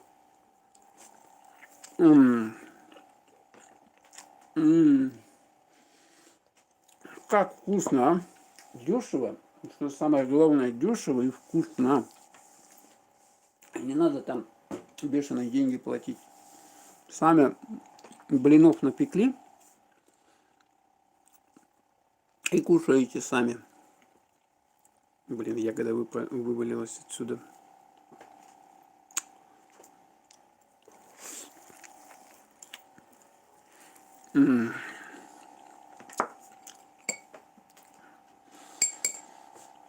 Так, чайком запить. Черным байхом с ягодами. Я хотел уже Иван-чай и забыл. Ну ладно. Кому интересно, как я пил чай Иван-чай, можете посмотреть предыдущий стрим. Я там заваривал Иван-чай и пил. Стримы я не удаляю, сохраняю. Так что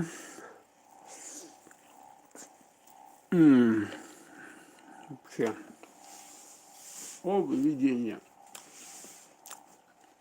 У нас уже сколько времени? 12 часов 27 минут. Ну, все.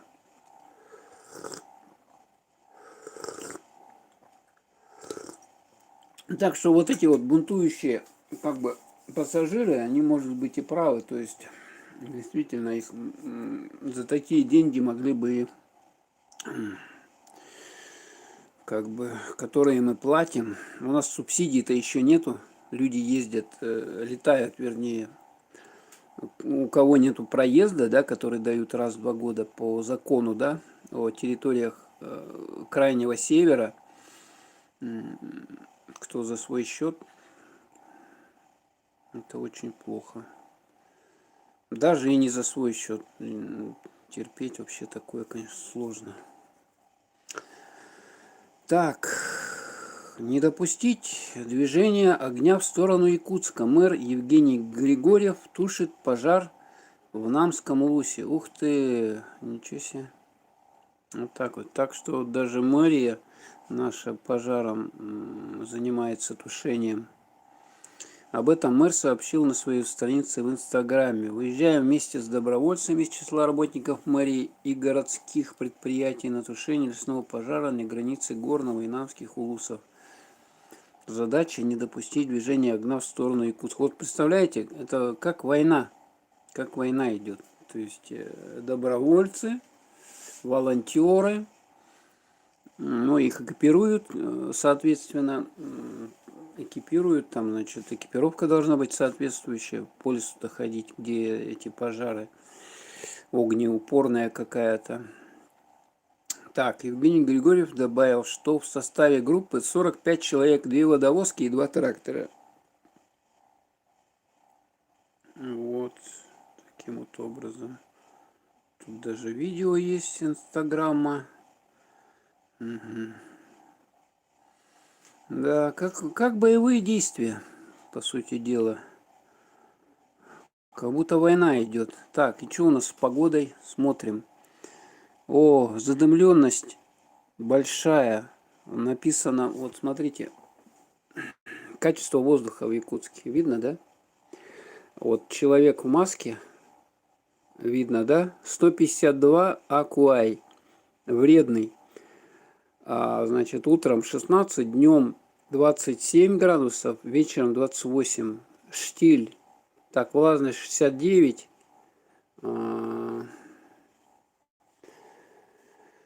Да, оказывают, президент вот звонил нашему, значит, главе, значит, и обсуждал с ним это, значит, эти пожары.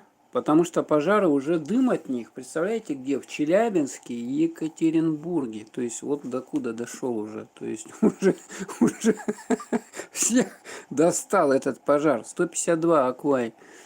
Так, то есть вот здесь вот есть у нас качество воздуха какое, да? 0,50 хороший.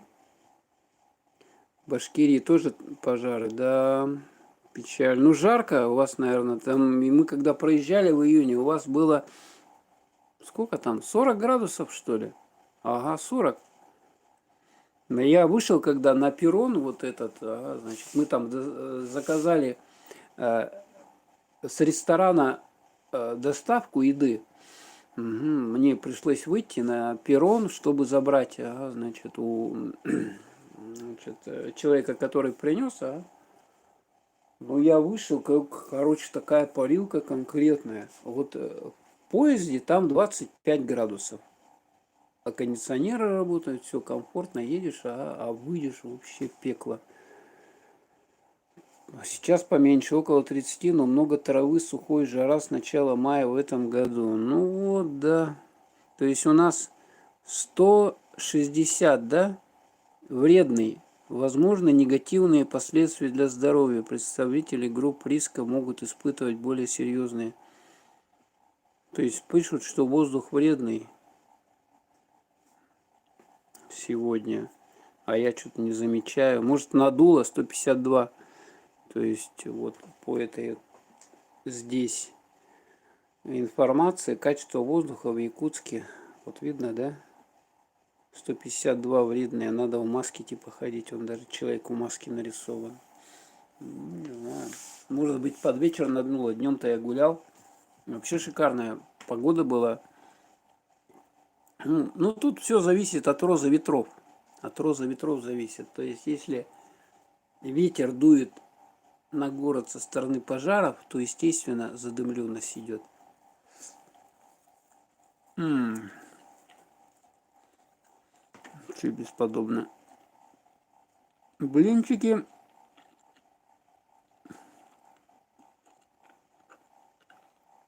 Супер-пупер. Несколько блинов съедим. 2-3. Я думаю, больше у меня не вылезут. Они большие.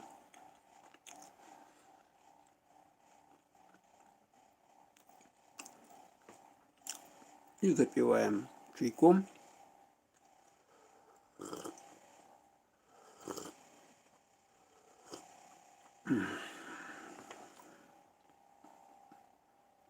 Чай с блинами — это, по-моему, вот такая фишка, которая очень, очень классная.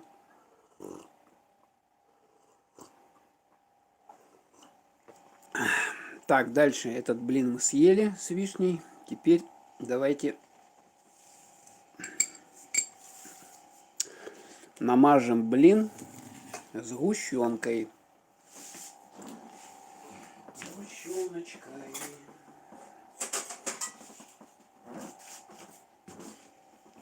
Сгущенка. И начинаем мазать. Так, я по пол блина мажу только. Не целый блин. Какой смысл мазать, если его все равно загибаешь, он это самое. И он слипается потом. Да, очень сладко. Ну, нормально, а? Нормально. Сладкое. Сладкое, вкусно.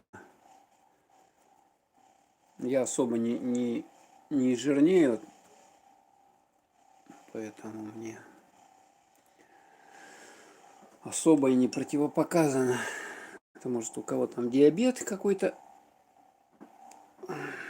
Диабет, еще какие-то заболевания, ожирение там, то все. А если у вас пища нормально переваривается,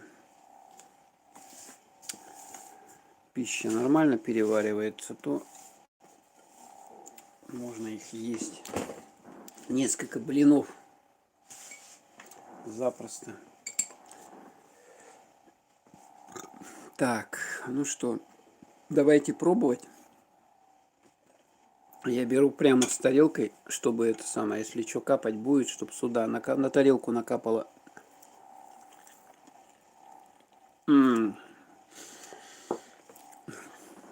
Вообще, словами не передать. Это надо есть. Вкуснота. Еще сгущенка хорошая. Нормально, я взял сгущенку. Она относительно недорогая. И качество у нее хорошее. То есть там натуральное молоко, а не пальмовое масло. Что делают? Сгущенка из пальмового масла. Ужас. Докатились до того, что уже едим всякие продукты переработки, непонятно чего.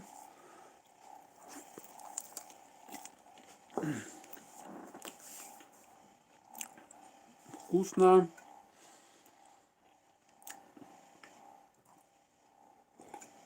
Еще сочетание блины вот с этим чаем, ага.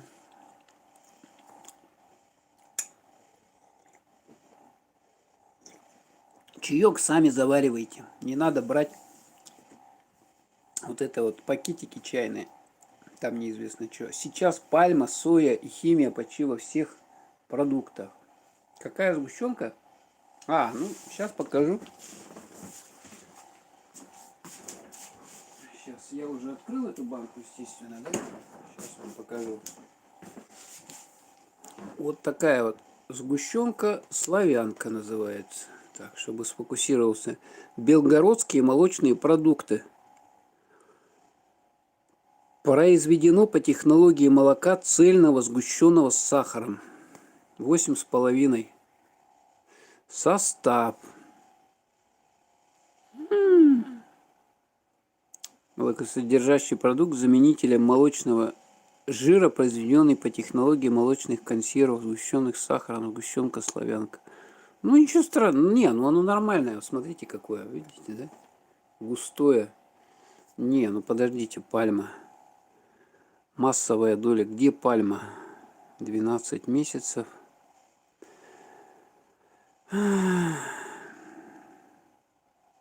Так, чего, где состав? Состав: сахар, сыворотка молочная сухая, масло сливочное,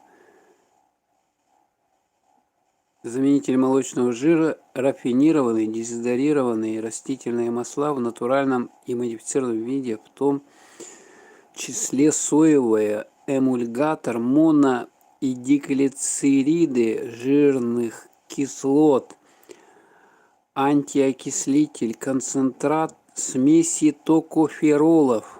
Молоко сухое. Вот, видите, да? Молоко сухое, обезжиренное, загуститель, карагиан, камеди рожкового дерева, кантовая камедь, стабилизатор, дифосфат натрия, консервант, сорбат калия, сахар молочный. Короче, ну здесь вот написано то, что здесь молоко сухое. Вот, видите, да? То есть, как бы, ну, ё-моё, блин, все вам не угодишь. Она нормальная сгущенка, вон она, видите, какая густая. О, ложка стоит даже. Нормальная, вкусная сгущенка. Лучше, вот, честно говоря, вот на таких банках пишут состав, да, консервах. Там все в деталях, там все в деталях. А вот другие продукты вы на рынке берете, вам непонятно, что там вообще. Тут хоть честно написано, а там вам намешают, вы не поймете. Считаете, что на первом месте, того больше всего в ней. Не, ну белгородская, она вроде как... Ну смотрите, произведена по технологии молока цельного сгущенного с сахаром. Ну как?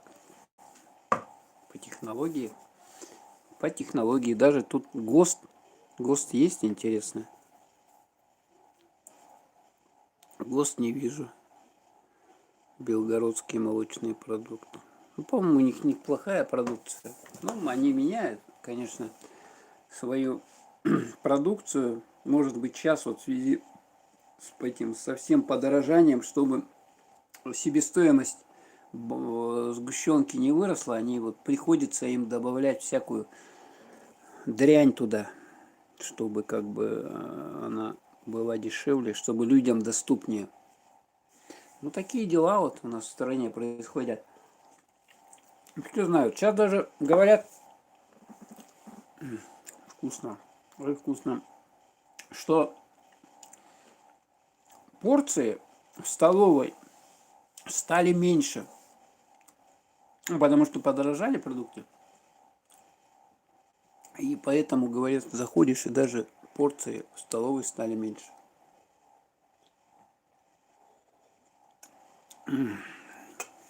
Бесподобно. Так, еще чайку. Еще чайку наливаем.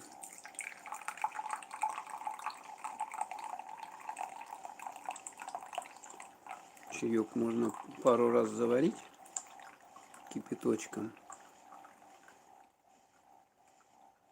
Не сильно крепкий. Так, сейчас еще воды подолью горячей с чайника. Ну что теперь сделать, если вот тут честно пишут, а что-то вы купите, там не написано будет. Что думаете, там этого нету, что ли? Ну, сейчас они везде пихают. Да, чтобы себестоимость уменьшить, начинают запихивать. Если раньше не запихивали, допустим, да, вот эту ерунду, да, сейчас уже начинают пихать. Ну, сами готовьте, я не знаю. Вот это варенье, допустим, вот это варенье я приготовил сам. Его вот это вот сварил сам. Ну что, взял эту вишню в заморозке и с сахаром ее сварил. Вот вам. Никакой пальмы нету. В принципе, можно так. Ну, я просто взял, вот, сгущенка была, открыл, как бы кушаю. Так, что, давайте.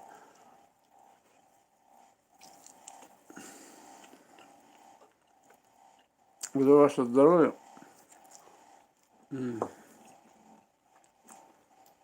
Вкусно.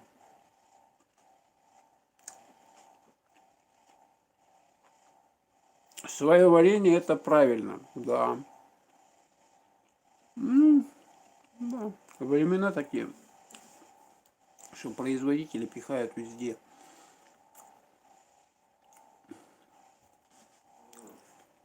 Химозу, даже вот вы думаете, что в дорогом продукте его нету нифига.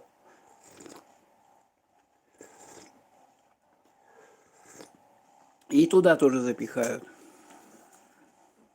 Вы как определите потом? Есть, нету?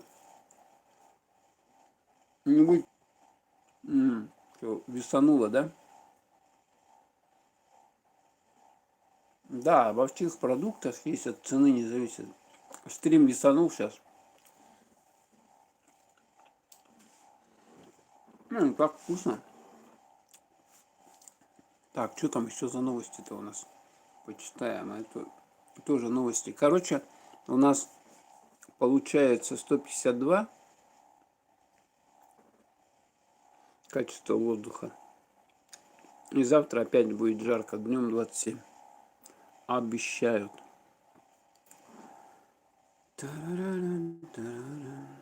Так, еще что пишут хорошего? Так, одни пожары.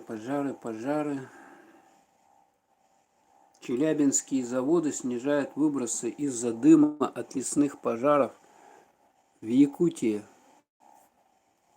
Смотрите, челябинские заводы снижают выбросы из-за дыма от лесных пожаров в Якутии. Чтобы, видать, возможно было дышать людям там, да?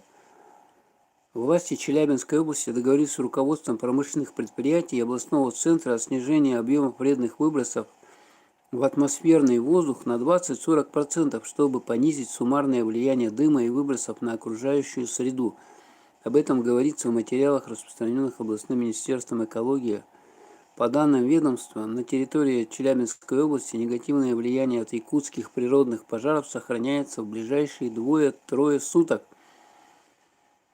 По итогам совещания принято решение снизить выбросы. Да, вот так вот, короче. А Челябинск же он далеко. Он же далеко. Так, ладно, давайте еще блинчик помажем. Забарковали мою сгущенку эту. Ну, тогда придется вот этой мазать. Вареньем. Какой это? Третий, да? Заводы пора давно перевести на современные очищающие технологии. Ну, не знаю, да, конечно, Варенье тема на здоровье, спасибо. Вы тоже кушаете варенье. Тогда вот видите, вишенки, 2 ягодки. Еще положу. Так вот. Я вот так пол блина смазываю и потом заворотку делаю. Заворотку.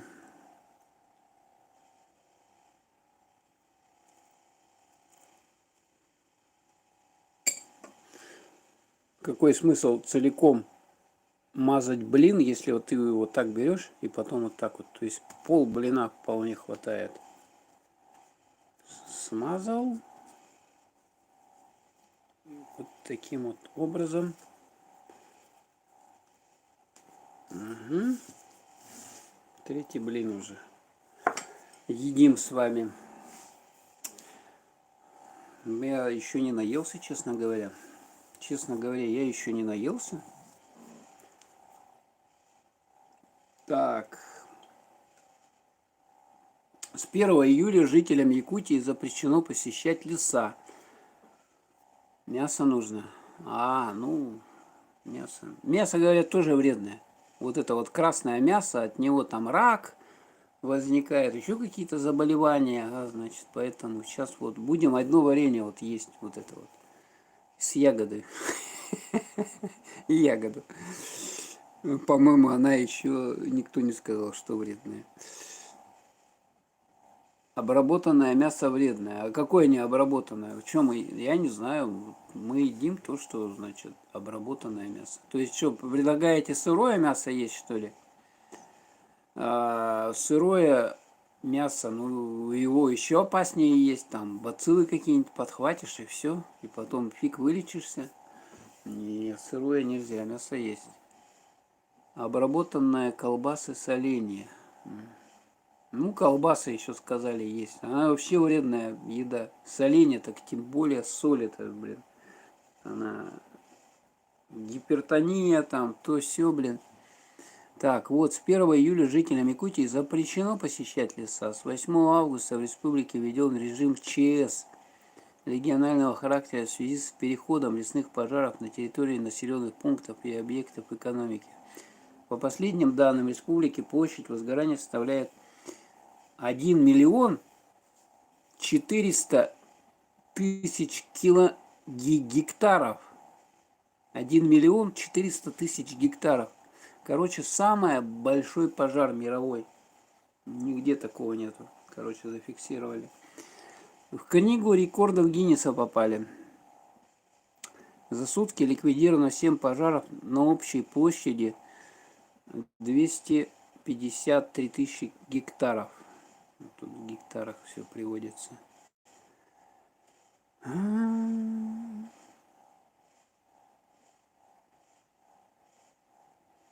Так.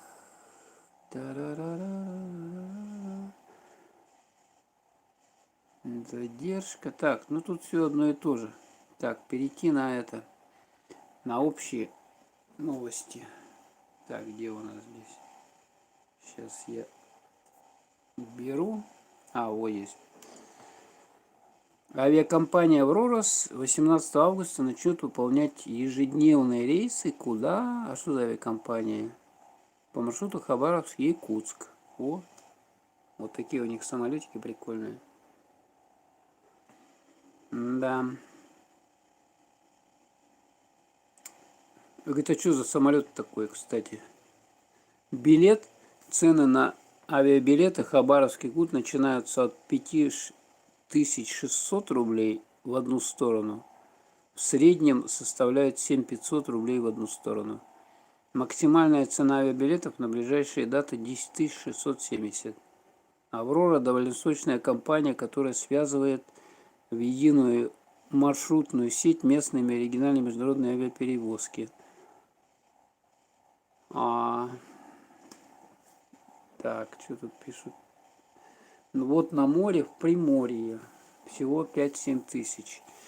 Ну да, я не знаю, как там сейчас. Вообще это в Владивостоке, там может быть непогода быть или что-нибудь такого плана. Там такой климат океанический, да, там же океан. Ну, море вот это японское или как бы, ну, все равно с выходом в океан. И там может быть летом прохладно, то есть такого, что вот на Черном море вы там приехали, и вам там э, купание, да, июля-августа, там черт его знает. Муссоны, да, муссоны. Я, кстати, летел когда во Владивосток, вот видел только одни облака. То есть я хотел посмотреть там, ну, чего там, этот Приморский край, там ничего не видно, одни облака. Летишь, летишь, облака, облака. Одну гору только какую-то видел, гора там торчала. Не знаю, что за гора. И потом мы вот, когда снижаться уже во Владивостоке, в эти облака залетели, и все, и там так, ну, пасмурно, ага, значит, и сели, короче говоря. Муссоны. Так, дальше.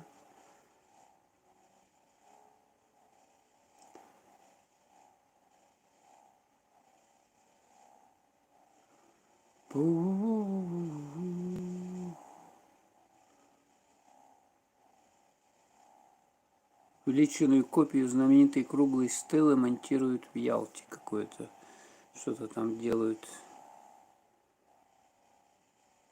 Так, что это такое?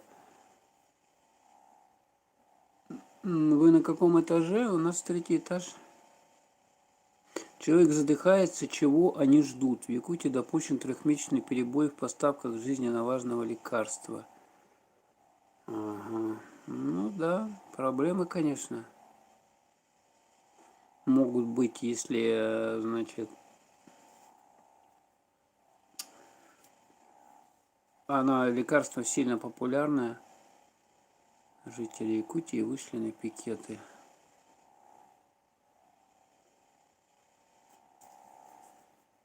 Так.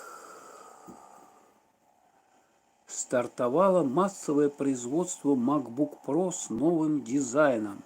Ну, да. Цена, наверное, у этого MacBook Pro хорошая, да? 1200. Так, ну что, давайте чаек попьем. Если iPhone 12, сколько он стоит сейчас? Pro вариант 1100, да? Только ноутбук Appleский, то есть он, наверное, стоит в 2 раза-то дороже, точно. Так, с вишенкой. Вообще кайфово. Кайфусики.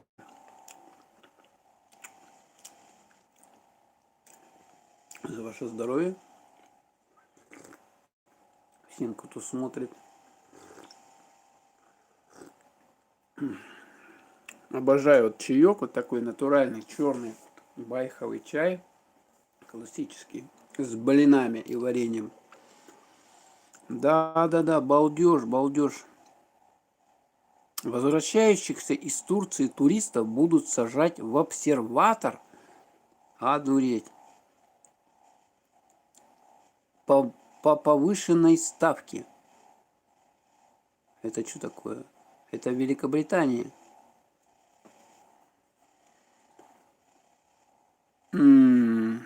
Ну, у нас, по-моему, никого не сажают ни в какие эти самые обсерваторы. Это раньше, вот в том году сажали, там, если вы прилетели из Таиланда, люди прилетали, допустим, их в обсерватор на 2 недели упаковывали. Да, я вот смотрел там одних блогеров, они там жили в этой самой семье, 2 взрослых, 2 детей. И вот одуреть можно. Вот вы представляете, вы прилетели к себе домой, да, а вас сажают, закрывают вас в комнате. Ну, комната там, в принципе, хорошая, там их все и кормили, там то все такого плана. Ну, вот, честно говоря, да, что-то страшное дело какое-то. На 2 недели. Так это же их кормить надо, там, им душ там обеспечивать. Короче, расходы еще те. Ну, сейчас, по-моему, только вот ПЦР-тест надо сделать по прибытию. Ага, и все, в принципе. Так, это в Британии у них там с ума сходят. У нас же не Британия. Ух ты, стоимость акций Сбер побила абсолютный рекорд. Что, Сбер дорожает, что ли? Сейчас посмотрим. Сбербанк. Сейчас они переименовались. Так, цена обыкновенных акций Сбера достигла 325 рублей 77. Это новый исторический максимум. Капитализация банка выросла на 7 триллионов. Да, Грефушка-то молодец какой, а. Ну, у них сейчас в Сбербанке, вот смотрю, у них очень много фишек разных появилось новых. То есть Сбердоставка, да, то есть вы вот что-то можете даже не ходить, а через них их приложение заказать какую-то еду. Угу. Я вот видел в магазине, значит, удачная покупка, там отдельно такие даже шкафчики, Сбер написано, шкафчики, и вот ходят эти, значит, операторы, которые, значит, эти доставки обслуживают в такой форме, собирают эти заказы, там, значит, у них телефон в руке, они собирают заказы, потом оплачивают и туда ложат в эти самые ячейки, получается, да? Ячейки ложат и до 2400 рублей в день платят. Да. Потом я что еще видел, у Сбера появилось. Зашел в Сберовский один банк, и там у них можно отправлять, знаете что, посылки уже. То есть там такое место, где ты сам запаковываешь, взвешиваешь, наклеиваешь какой-то там, значит, эту марку, ага, значит, видать, ага, и, короче, полное самообслуживание. Ну, может, не полное, там помогают эти операторы, да, как бы, да. Ну, вот уже можно через ихние, значит, филиалы Сбербанка отправлять какие-то посылки. Ну, там максимум, я не понял, сколько, то ли 10 килограмм, то ли... Ну, такая вот небольшая посылка, а в принципе такая крупненькая, да. Не сильно большая, не сильно тяжелая, но можно, да, там даже.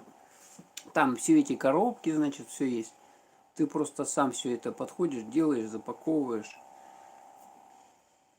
Ну и там потом, видать, надо оператору все-таки сдать эту посылку. Не просто так же ее оставлять, оплатить. Потом у них появилось еще Сбер инвестиции. То есть, по-моему, еще играть вот можно на бирже. Ага, через них тоже. И, ну, еще там какие-то фишки. То есть Грефушка, он начинает захватывать рынки захватывать. Они выпустили даже какой-то электронный гаджет. Ага, там, значит, ну, он дорогой, но, значит, даже электронный гаджет какой-то. Там, типа маленького компьютера, что ли, такой.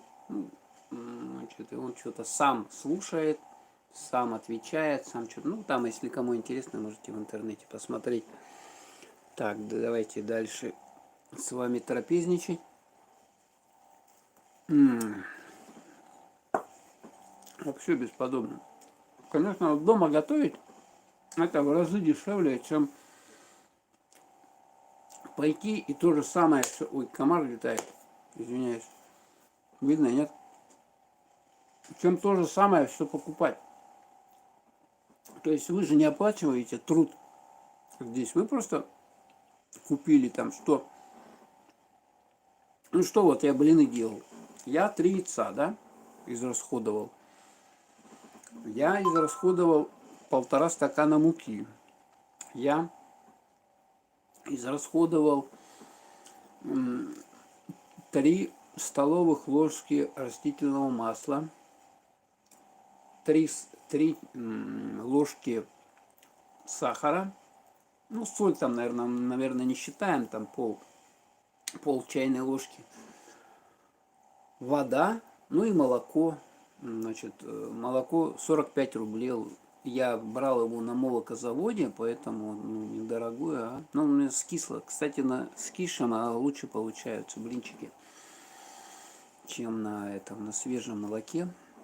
Поэтому, если у вас скисшее молоко, вы его не выливайте, вот готовьте блины. Кстати, если бы, это, скорее всего, что если бы молоко не скисло, я бы блины, наверное, бы не делал. Так, дальше.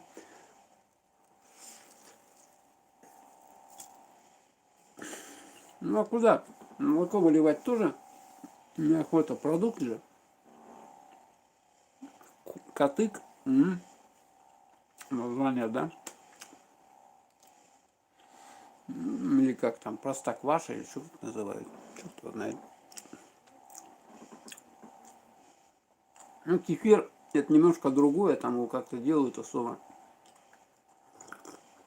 Он тоже из таких добродивших уже бактерий молочных.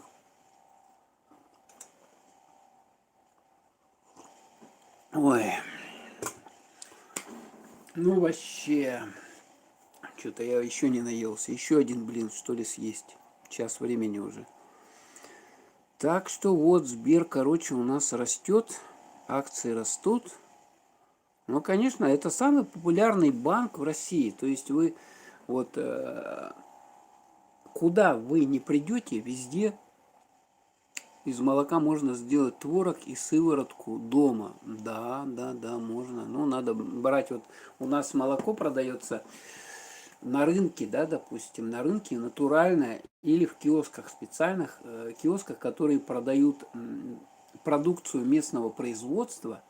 Вот у них надо брать. Нету, значит, в магазинах, да, в тетрапаке, да, а у них ихнее, значит, ихнее молочко, там оно натуральное уже. Хотя говорят, что тоже начали что-то химичить, но пока оно держится еще. Уровень еще держится. То есть вот это вот как бы на Западе это называется продукция натурального питания. Как же, блин, сейчас посмотрю. Натуральное питание. Натуральное. Натуральное питание. Пенс. Натуральная кошек-собак. Зачем мне натуральная для кошек-собак? Натуральное питание для кошек. Для человека. Органик, вспомнил, органик. Там это продукты, да, вот, допустим, в Америке или там где-то в других странах она имеет там, значит, на упаковке, допустим, органик тут написано, да, и, соответственно, ее цена, она дороже. То есть эта продукция, она экологически чистая, без там ГМО, химии, то все, ага, и стоит оно дороже. Причем может существенно дороже стоить, да, а у нас вот это такой нету продукции под названием органик, а есть магазины, где торгуют натуральной продукцией своей, да, то есть как бы совхозов прямо, а там не добавляют эту химозу, и там натуральные продукты, то есть без этой ерунды, хотя кто их знает. Что сейчас не сделают для того, чтобы ускорить там созревание, там, то все. Написать-то можно все, что угодно. Поэтому надо ходить к бабушке на рынок, к бабульке какой-нибудь пенсионерке, которая там уж точно ничего не ложит в эту свои овощи там, которые выращивает, значит, и они у нее уж точно органик, точно натуральная. А этим совхозам доверять сложно сейчас. Крупным производственным каким-то фирмам сельскохозяйственным. Ну, потому что, понимаете, в чем дело? Надо же доход иметь. Производителю. Доход иметь. Раз. Потом надо доход иметь продавцу. Два. Потом надо налоги заплатить. Три. И вот к этой сумме итоговой все это прибавляется. Да, на многих фермах тоже добавляют и антибиотики, и химию. Ну, наверное, да. Ну, может, там не стоите. Как вы можете проверить? Вот, допустим, эти все производственные, сельскохозяйственные, там режимные, как режимный объект. Ты туда не зайдешь, не проверишь, ничего. Там все охраняется строго. Вот эти молочные производства. Ты туда зайдешь, как это тюрьма. Так все строго у них там. И что они там делают с этой продукцией, это одному Богу известно. А бабушка какая-нибудь, у которой пенсия там 12 тысяч рублей, да, или даже 10 тысяч 900 рублей, да, допустим, она вот вынуждена, конечно, иметь какую-то подработку, она выращивает у себя на участке эти овощи, там, фрукты, ну, она что туда может, да, ничего не добавляет уж точно. У нее натуральная органик продукция. Ой, как вкусно-то, а. Давайте еще. Ну ладно, я все-таки с этим сделаю поочередке. Блин, еще один съем с вами. 2:42. Хотя бы до 3 часов дотянуть надо. Стримчик. Хоть она и вредная, ну ладно. Чё, не выкидывать же мне эту сгущенку теперь. А где вот эта натуральная сгущенка? Я вот посмотрю, наверное, вот у нас белорусская сгущенка продавалась. Она стоит, знаете сколько? Банка. Ну, поначалу она стоила...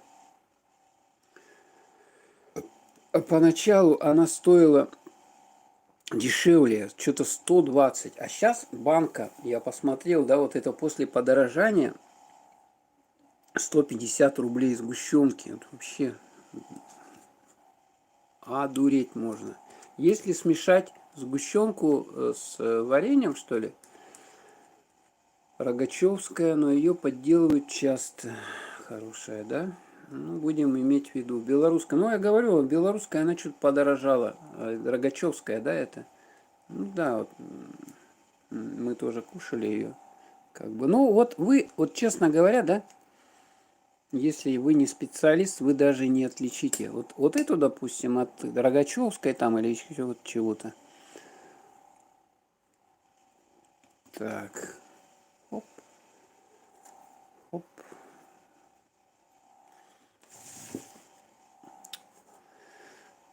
Да, смешать, если... Ну, молоко с этим, с вареньем не смешивают, насколько я знаю. Это уже, по-моему, что-то в стиле фьюжн получается.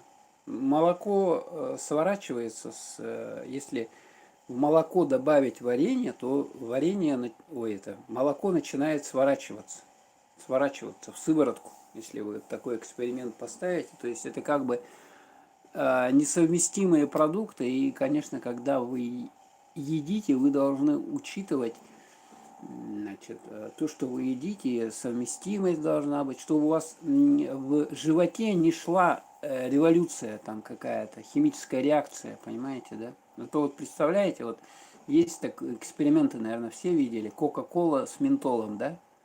Если в Кока-колу, бутылку с Кока-колой добавить ментол, то Кока-кола начинает интенсивно пениться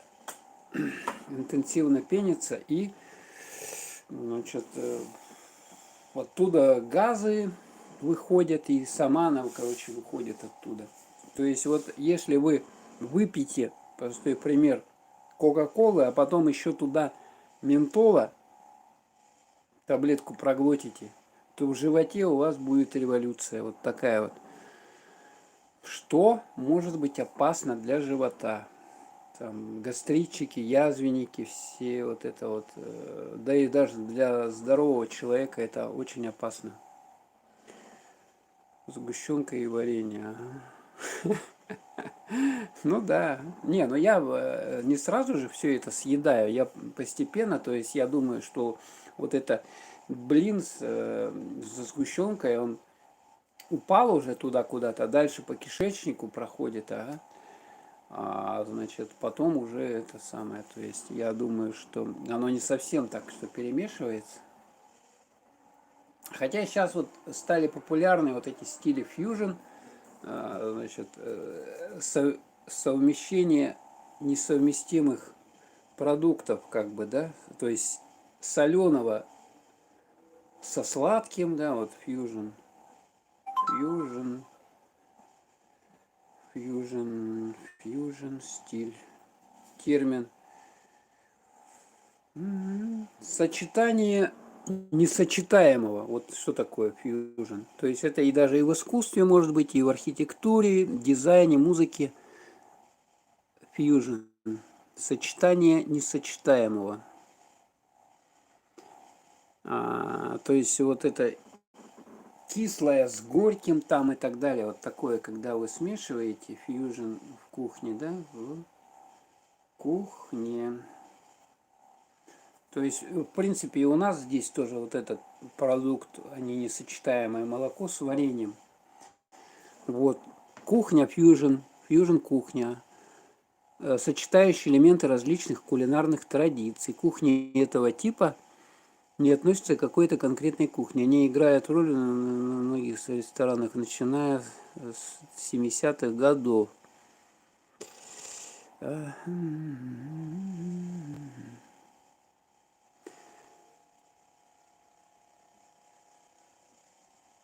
Да, делают такое сладкое, допустим, к мясу могут сладкий гарнир там какой-то положить, или какие-нибудь ананасы, значит, курицу, значит. Вот это такого плана фьюжн. Блины с овсянкой. Ой, вот это точно будет атомная бомба, я думаю. Блины это как бы мука, да еще овсянку, то есть вот это вот уже, по-моему, ну это, конечно, можно скушать, но это будет не очень кайфово. Надо же жить в кайф. Каждый прожитый день, он может быть последним, поэтому не надо. Так, все, чаек допил. Еще наливаем. Тут остался хоть чай-то. Блин, надо было мне налить. Интересно, кто-нибудь... Ну, я видел, устраивают, да, с чайком. Не, ну они сидят обычно, стримеры вот эти вот. Как бы, сейчас я еще сюда в чайник там воды долью. Видите, он какой густой. В чайник сейчас сюда налью воды, стакан водички налью.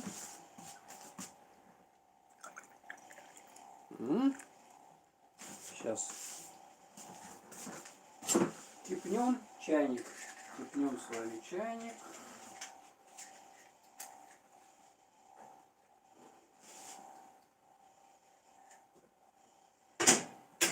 Кипнем. Заварим, короче, зальем.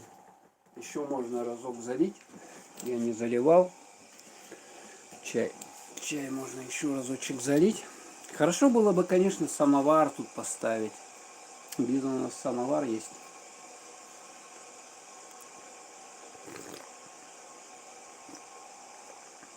Ой, вкуснятина.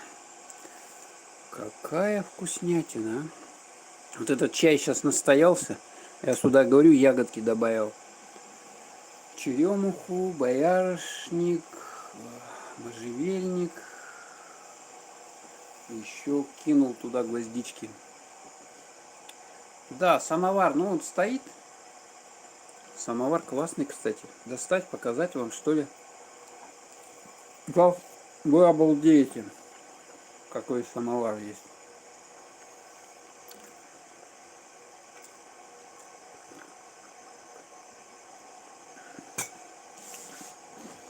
Сейчас принесу. Там он в коробке.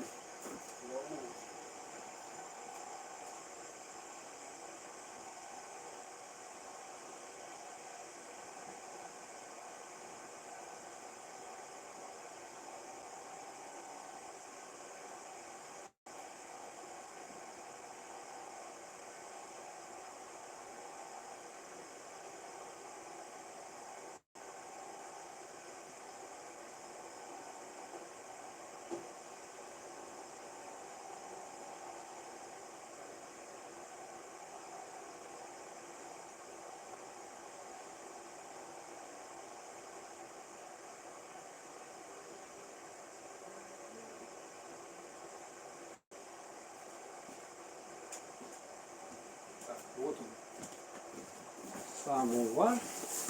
Так, надо его протереть, а то он там наверху у меня стоял, пылью покрылся. Коробка. Еще коробка сохранилась та самая, оригинальная.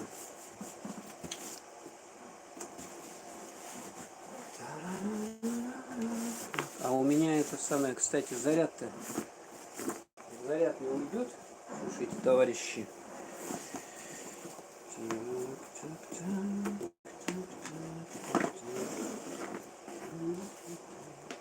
Я говорю, как в Греции практически все есть. О.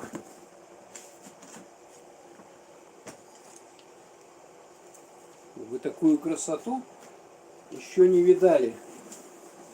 У него даже коробка, я говорю, аутентичная. Сейчас немножко я уберу здесь, чтобы оно,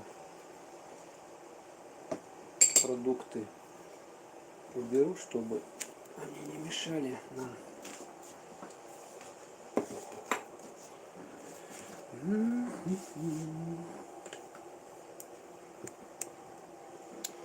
Так, подождите, вот так вот мы сделаем, вот так вот наклоним, еще повыше.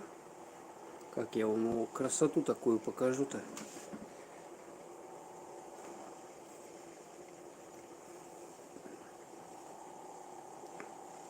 Вот, по-моему, максимум, да? Во.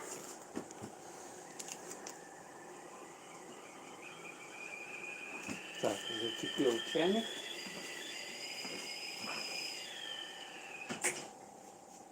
Так, давайте я заварю. У него, в чем дело, у него эти не...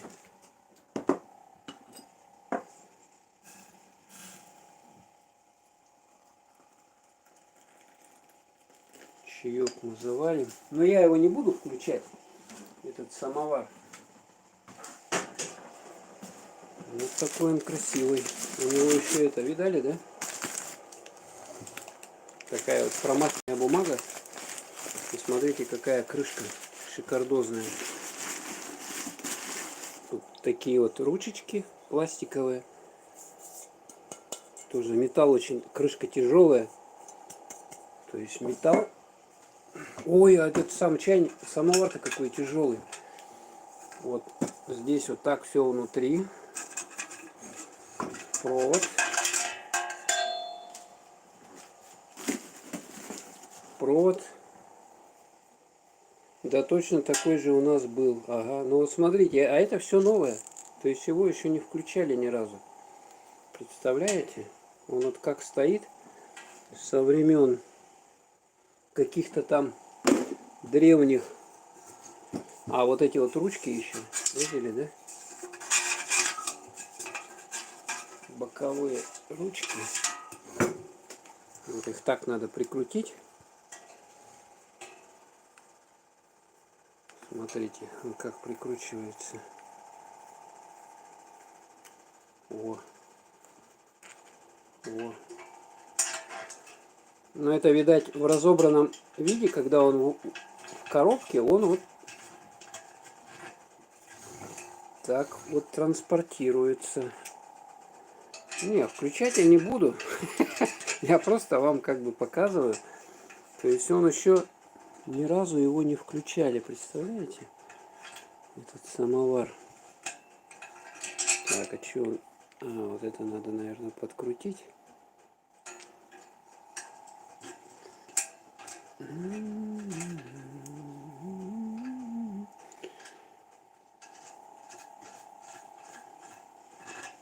О, он тяжелый, слушайте, какой он тяжелый, а?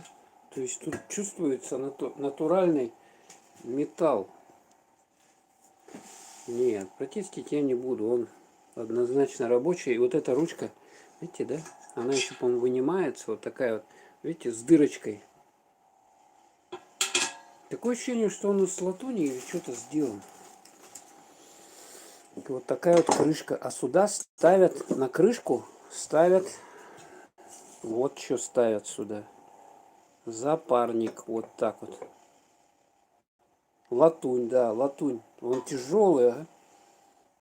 Тяжелый собака. Вот так вот ставят. И тут вот этот пар, который, да? Тут есть дырочки. Вот в самоваре, видите, да? Сверху получается пар. Он сюда выходит и подогревает заварник. О как. Вот такая вот красота. Вот такой вот самовар шикарный. Еще со времен дедушки Ленина. Вот так вот он выглядит. Угу. Да, вот такой вот узор шикарный. Латунь. Все. И вот сидишь, короче говоря, и вот так вот его... А, сейчас мы вот его поставим. Вот так вот у нас будет. Да, и коробка еще, смотрите. Вот это самое. Тоже аутентичная. Самовар. Самовар. Такой рисунок. Тут баба какая-то пьет. Блюдечко, да, вот как вот здесь вот видно, да? Она блюдечко, да, по-моему. Блюдечко, самовар, вот заварник. И вот они сидят и пьют. Этот самовар. Ага. Так, вот у нас. Электрический, бытовой, конический. Емкость 3 литра. Цена 21 рубль. Видно, да? Напряжение 220 вольт. 21 рубль стоил. Вот этот шикарный самовар. А сейчас сколько такой самовар стоит? Я даже и не знаю. Сейчас, во-первых, по-моему, их и не делают нифига. Самовары эти. Ну, их делают, только у нас вот этот, вот даже тульский самовар, насколько я знаю, его делают где-то в Китае, потом привозят в Тулу, там делают вот этот рисунок, на него наносят. Ну, там рисунков много, они так, конечно, красивые, да, но китайский, представляете, вы купили тульский самовар, а он сделан в Китае. Вот облом, да, а это наш настоящий российский самовар. Китайский, тульский, да, вот вы зайдите на сайт этих тульских самоваров и посмотрите. Угу. Посмотрите, почитайте. Так. Давайте пододвинем. Вот так вот будет у нас для красоты.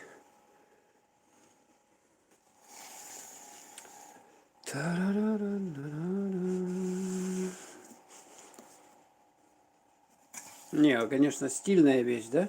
Стильная, да? Интересно, за сколько его можно продать сейчас вот в наше время, когда у нас засилье китайско-тульских самоваров, аутентичный вот такой тульский самовар, который целиком сделан у нас. Так, ну давайте, ладно, дальше трапезничать. 21 рубль стоил. А же, кстати, зайду, посмотрю, сколько стоит.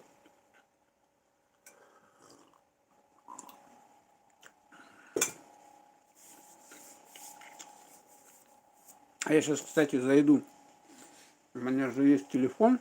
Где он, кстати? А, вот. Ну, сколько сейчас самовары стоят? Удобно, да? Взял вот так телефон и сидишь с ним. Самовар. Тульский. Купить, да? Купить. О, даже на дровах еще делают. Так. Магазин тульских самоваров. От 6000 рублей. Самовар Тула. Вот. Наверное, это их официальный сайт. Тульский самовар. Вот телефон даже дается. Оптимальные цены от производителя. Дарим подарки. Ну вот у них здесь, конечно, вот 7890. Ну, так он 10600, а тут за 7800. Ну, 8000, да? Вот еще какой. Вот еще какой, смотрите. Угольно-латунный самовар 5 литров, цилиндр, антикварный. 8690. Кстати, я был в Новосибирске. У них там есть Кровеческий музей, в центре который, на площади Ленина. И там на одном из этажей большой такой зал и полностью с самоварами забит. Там целая выставка. 8, так 12300. Или вот такой вот 10800 со скидочкой 7690. Угольный латунный самовар 6 литров, ваза с гранями Томпак. О какой. Видали, да? 15800. 15300. Вот такой вот. 7-литровый. 13500. Вот такой вот. 14700. На дровах. Ух ты! Продают на дровах. С накладным гербом. Ну, от 7000, где-то так, 7800. Вот здесь вот самовар. Угольный самовар с накладным гербом РФ. 16380.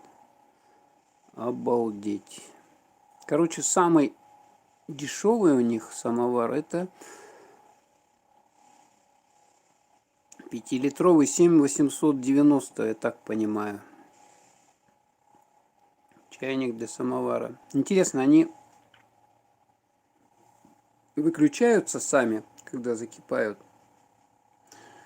самовары? Я знаю, вот этот самовар, допустим, он, пока он в розетке будет включен, и он будет вам воду кипятить.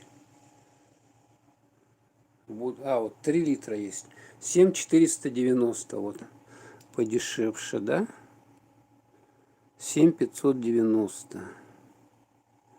Ну да, то есть где-то 1007. Но вы учитываете, что эти самовары, они в Туле, да, и вам его еще надо доставить.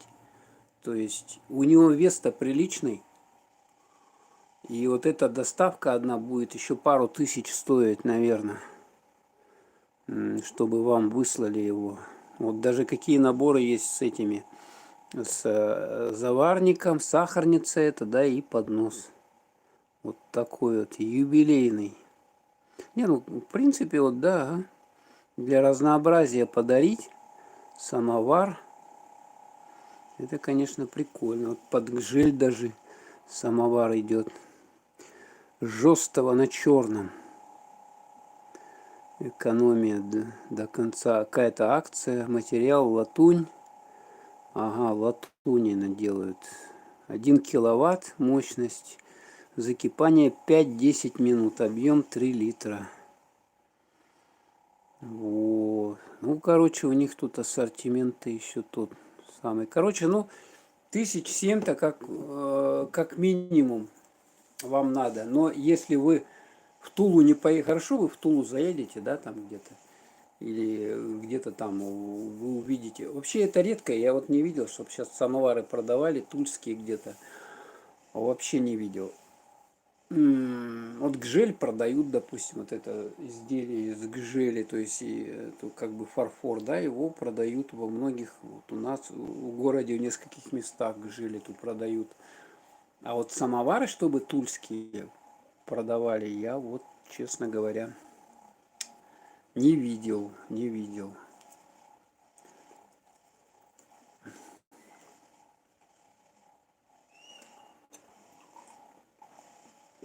Так, что мы сидим? Хорошо. 1:30 времени. Кстати, на улице у нас кто-то там во дворе разговаривает.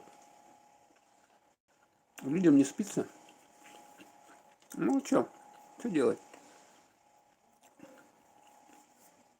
Хорошо, у нас тут нету рядом никакого бара пивного. Это вообще бы капздец был бы. Некоторые, короче, у нас вообще протестуют.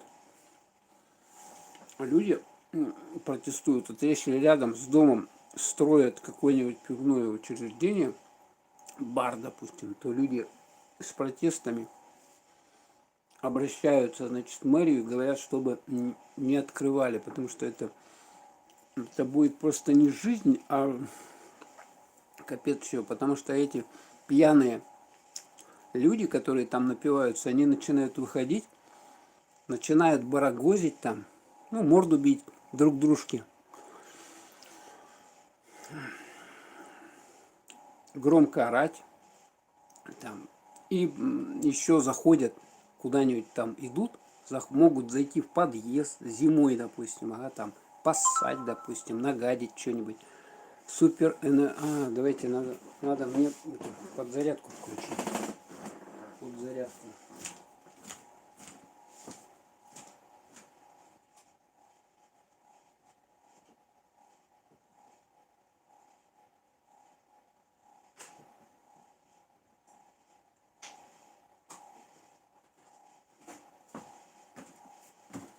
Телефон-то я совсем забыл. Он же требует электроэнергии. Опс.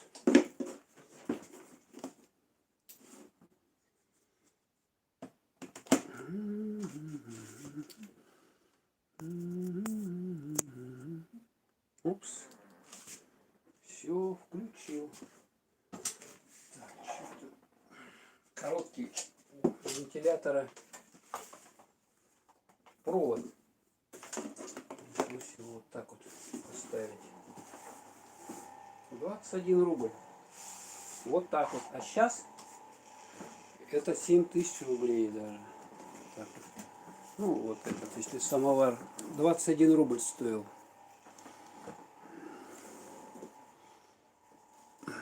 Брать его куда-нибудь сюда вот, чтобы не мешал. 21 рубль стоил. А еще у нас где-то был обычный, вот этот с росписью самовар такой красивый. Еще у нас было, ну, просто блестящий самовар без росписи. Это тоже прикольный. Интересно, за сколько его можно продать? То есть он даже ни разу не был в эксплуатации. Киловатт. Смотрите, какой рисунок здесь.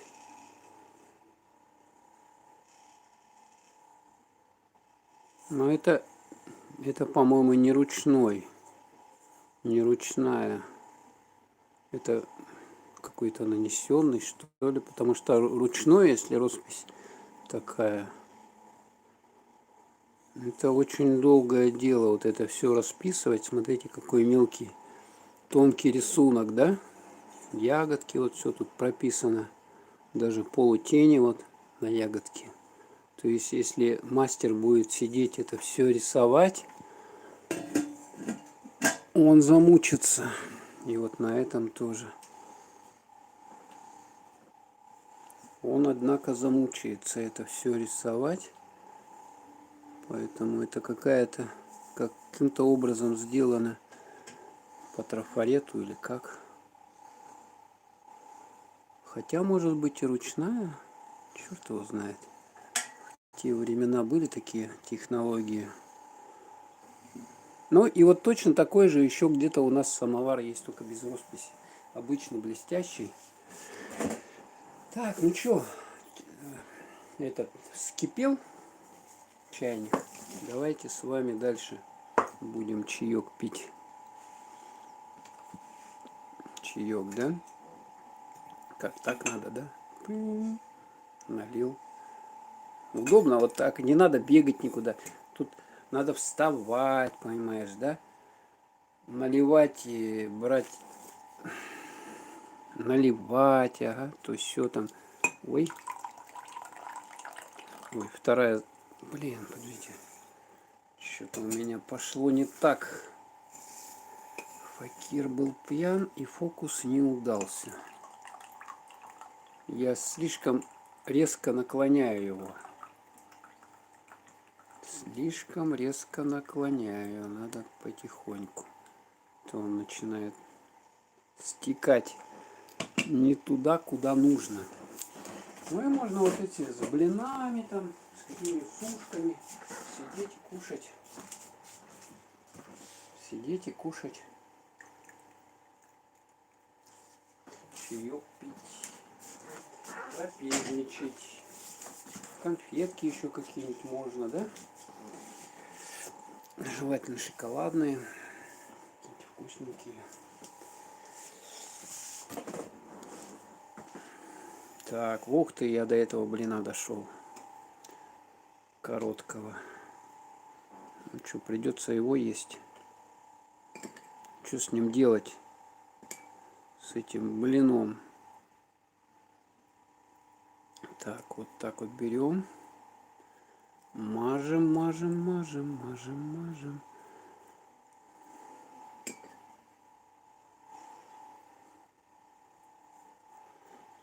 Так, последнее, то, что осталось, вот этот блин маленький с кастрюльки. Поэтому он такой получился. Милиписенький. Мили. Ну что, за ваше здоровье. За ваше здоровье. Так, берем обязательно над тарелочкой, чтобы это самое, если начнет капать оттуда варенье. Ой, вообще бесподобно. Бесподобно. Ну, получается, вам надо постоянно за чайником вставать. А здесь вот стоит он у вас, его просто так вот носик открыли, отсюда струйка течет. Горячего кипятка. Потом закрыли, все, пожалуйста.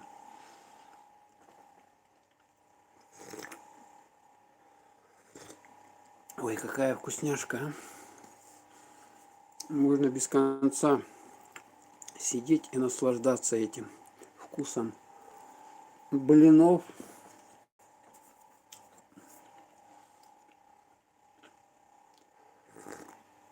Вы там тоже что-нибудь кушаете вместе, а то так вредно смотреть на тех, кто ест. Просто.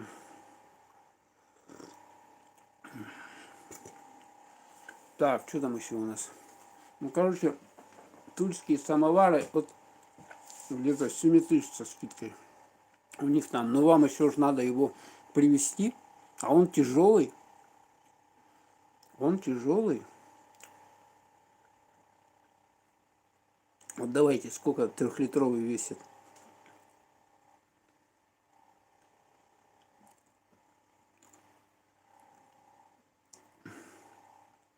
Чуть даже не пишется. Не пишется. Ё-моё, да что такое? Ну, на вес он килограммов 3, наверное. 3-4 весит он. Килограмма 4. Ну, смотря какого объема, значит.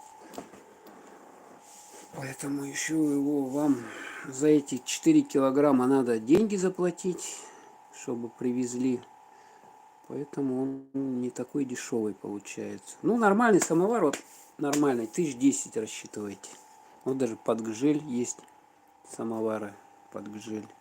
Всякие разные рисунки здесь. Вещь зачетная, хорошая, красивая. Думаю, в квартире он украсит кухню однозначно. Вот сделали бы их еще этими, чтобы они автоматически выключались. А то вот этот самовар, он еще как по старинке, его надо с розетки выдергивать. То есть он как закипел, вы его должны с розетки выдернуть.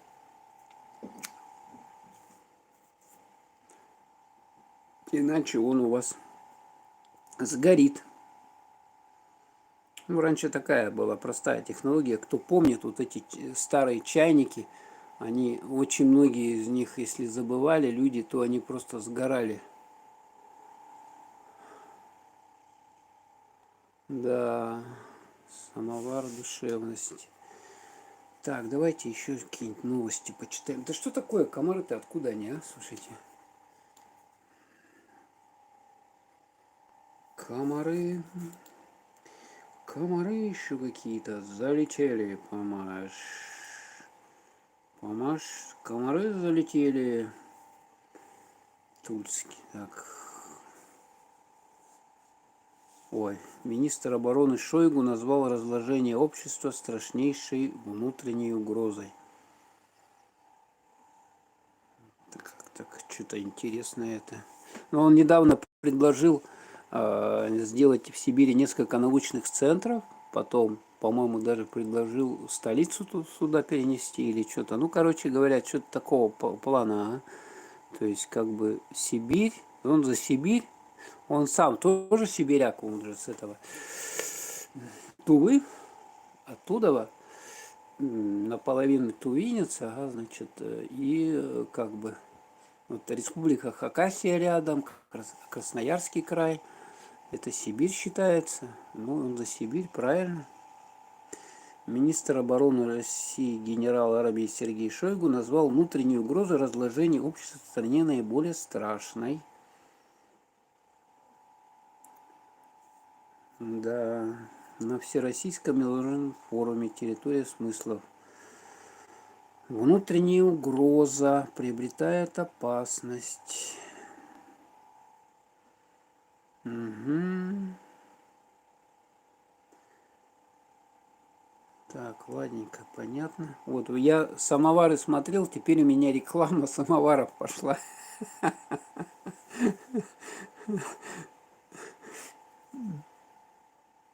Далее, что там?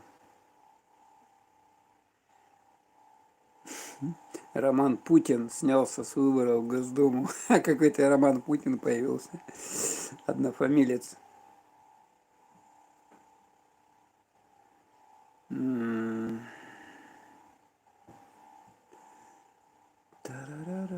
В институте эффективности спутника ВИ.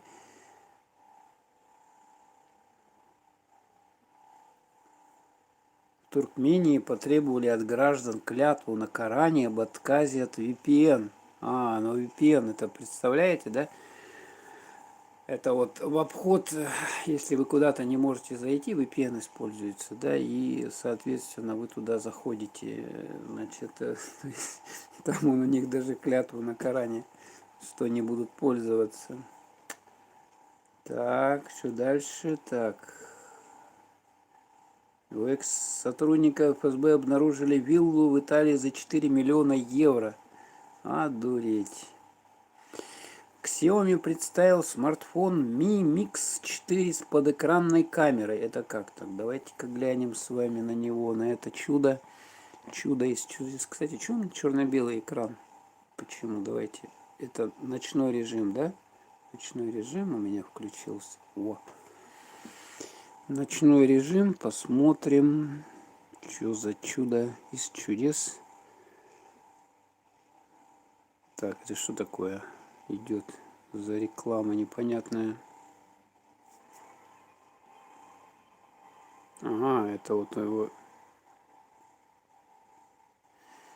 подэкранная камера. И чё? Это типа так он реально, да? Все снимает. Так, ну это понятно, да? Xiaomi флагманская. Смартфон Mi Mix 4. Аппаратная платформа Qualcomm и операционная система Android 11 с фирменным пользовательским интерфейсом MIUI 12.5. Вот он как выглядит. Видно? Видно. О, видите, у меня самовары. Вот 16640 самовар реклама. Что он все выходит теперь? Вот я вот смотрел эти самовары, блин, на свою голову. Теперь мне будет эта реклама доставать. Процессор Snapdragon 888 плюс 8 ядер с тактовой частотой 3 ГГц. Одуреть. Графический ускоритель Adreno 660 и модем Snapdragon X55G со скоростью передач данных до 7,5 гигабайт в секунду. Одуреть можно. 7,5 гигабайт в секунду. Дисплей 6 дюйма, 6,67 дюйма. По диагонали обладает разрешением Full HD 2400 на 1080. Применена качественная панель с частотой обновления 120 Гц. За защиту от повреждений отвечает стекло Gorilla Glass Victus. Xiaomi, у которой фронтальная камера располагается непосредственно за экраном. А, вот что такое заэкранная камера. Понятно. Применен модуль, способный создавать изображение с разрешением 20 миллион пикселей. Когда фронтальная камера включена, область дисплея над ней становится прозрачной, а при обычном использовании смартфона эта область никак не выделяется. В тыльной части установлена камера со 108 мегапиксельным основным датчиком, блоком с 13 мегапиксельным сенсором и ультраширокой оптикой, а также 8-мегапиксельным модулем. В оснащение входит аудиосистема Harman Kardon со стереофоническими динамиками, есть порт USB Type-C, экранный дактилоскопический сканер, то есть просто в экране где-то, да, контроллер NFS 4500 мАч. Ой, а что так мало-то, а? Даже не 6000 у Xiaomi. Он будет разряжаться постоянно. Поддерживается 120-ваттная проводная зарядка. 120 ватт зарядка. Одуреть. Покупатели смогут выбирать между версиями с 8 и 12 гигабайт оперативной памяти и флеш-накопитель вместимостью до 512 гигабайт. Цена $770 США. От. Во какая новость. Да уж. Ну что, давайте еще с вами чаек попьем. Так. Мне сказали, что это сгущенку эту можно выкинуть. Мне жалко выкидывать. Она вкусная. Что делать? Придется мазать. Придется мазать. А мне показалось, что это натуральное. Ну что теперь? Доедим, да уж не будем покупать. Теперь я буду смотреть, чтобы там... Там вообще такие мелкие буквы на этой банке, что, ну, вот в магазине ты что будешь стоять читать там, ага, там эту мелкую. Это надо какой-то, не знаю, лупу брать с собой. Вы видите, какие буквы? Там ничего не видно. Там еще, может быть, полусумерки какие-нибудь в этом магазине. Так вот мы все это дело заворачиваем. Вот такой вот блин получился. Блин. Я их, по-моему, все слопаю. Блины эти. Пока они мне будут спать мешать. Поэтому сколько там блинов-то осталось? Не, наверное, я оставлю все-таки. Вот этот блин съем, да еще, наверное, и все уже. Да, 2 часа ночи, блин. 2 часа ночи. ваше здоровье.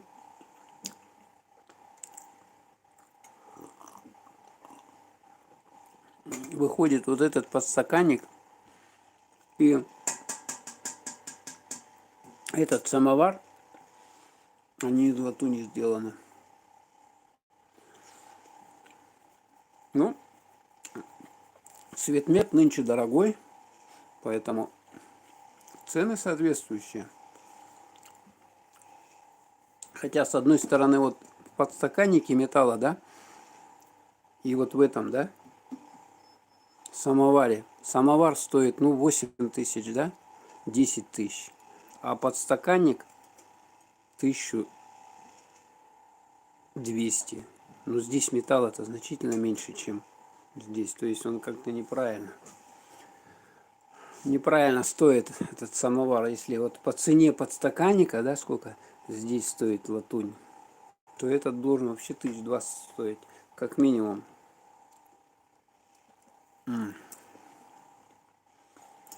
Все бесподобно, конечно. Хоть наесться можно.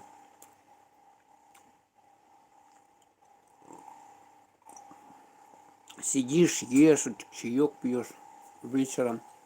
Никто тебе не мешает. Спокойно. Тишина. Например, вентилятор еще включил, чтобы, понимаете, ну, немножко поддувало. Так, далее посмотрим, что там еще пишут. Так, с Xiaomi все понятно.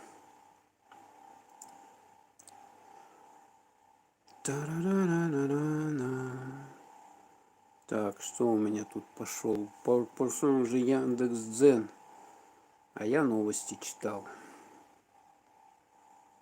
Роман Путин. Депутат в Госдуму. Племянник. Так, по коронавирусу мы добавляем, да? Количество заболевших. Так. Губернатор Нью-Йорка заявил, что уходит в отставку. Ой, бедолага, а? Зачем это он уходит-то? Он бы к нам приехал. Какой-нибудь город бы назначили, допустим, губернатора, да? Вот американского, с Нью-Йорка. Почему бы и нет? Он бы, значит, порядки, я думаю, навел бы. Хотя ему было бы сложно это.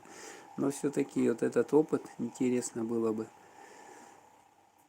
Так. Дальше. Блин, да что такое, а? Вот смотрите, тут как можно смотреть новости отдельно по каким-то темам. Интересно, давайте интересное посмотрим.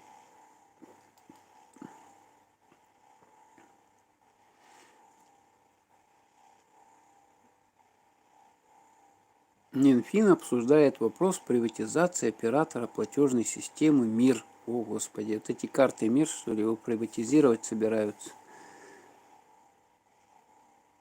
Крымчане назвали один минус, который их раздражает в поведении туристов. И какой это минус? Посмотрим. Скупые, да? Мало денег платят. Наверное, я так думаю. Пробки. Из-за пробок, да? Любители громкой музыки в автомобиле раздражают под окнами ночами. Да, ну это вот, да. Да, какая-то новость непонятная, малоинтересная. Я-то думал, что мало платят туристы. Интересная.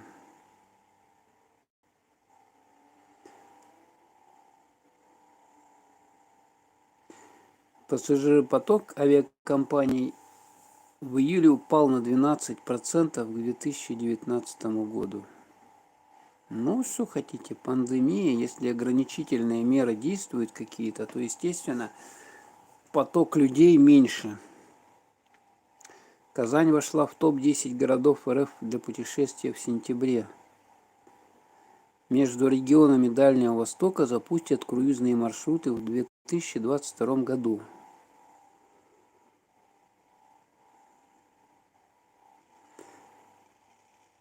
Так, ну-ка посмотрим вот это вот, что за круизные маршруты. Я знаю там какие-то круизные маршруты, но там цена просто опупенная, что-то вообще сотни тысяч. Круизные маршруты, соединяющие регионы Дальнего Востока, планируют запустить резидент свободного порта Владивосток.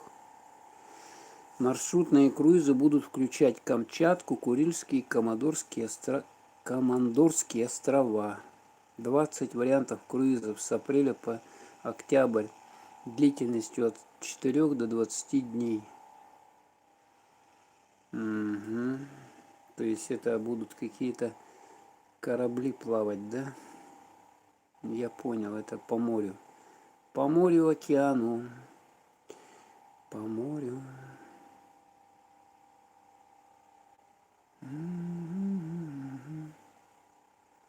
Так. Египет Аэр запускает 7 рейсов в неделю из Москвы на курорты Египта. О, залетали самолеты Египет Аэр из Москвы на курорты Египта. 7 рейсов в неделю? Ну, что-то маловато, 7 рейсов. 7 рейсов в день, вот это было бы что-то еще менее. Это по рейсу в день? Ну, ё-моё, по одному самолету. Сколько в самолете человек? 200, да, 150 по-разному. Ну, что-то маловато будет. Что-то маловато. Маленький поток, конечно, это мизерный просто. Что-то толком-то люди еще не стали ездить. Так. Ой-ой-ой-ой-ой. В Дом РФ спрогнозировали рост ставок по ипотеке до 9% к концу 2021 года. Ну, ура вообще. То их снижают, то они возрастают. Да. Но общая тенденция то, что все растет. То есть, чтобы что-то снижалось, такого нету. Ну, чтобы так зарплату росли, да?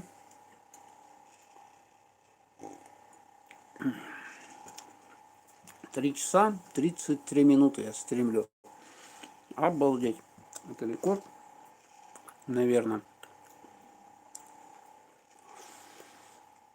Наверное, что-то мне на сон клонит. Уже может спать начать потихоньку. На боковую уходить. Так, сейчас я посмотрю, что там у нас в Ютубе творится. Ну, удобно все-таки, когда пару телефонов на одном телефоне стримлишь. Ой, я даже сам себя вижу, смотрите. Видали, да? Вот это я. Вон, стол. Вон даже этот телефон туда. Комедия. Так. Москвичи в Крыму. Это да. Угу. Так, поставим им лайк. На пожаре. Так, а что у меня с комментариев пишут? Класс, тепло, хорошо, хоть погреетесь на солнышке. Вот под видео. Сегодня видео выпустили на канале. Там в Речпорту. Просто показал, заснял. Ну, Речпорт, как он сейчас, откуда посадка идет, как выглядит. Ну и прошелся немного по дамбе, значит, показал речку в этом месте Речпорта. Ну, вода хорошая, теплая, значит, небо ясное было. Почему вот у нас пишут, что оно загазованное? Может, сейчас к вечеру надуло?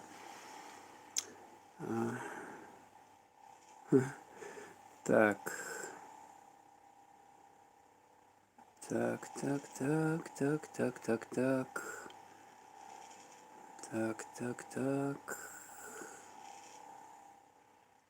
Отлично, родные места – это когда техника и технологии работают максимально эффективно и на пользу, и сам прогулялся и показал другим, и не скучно. Ну да.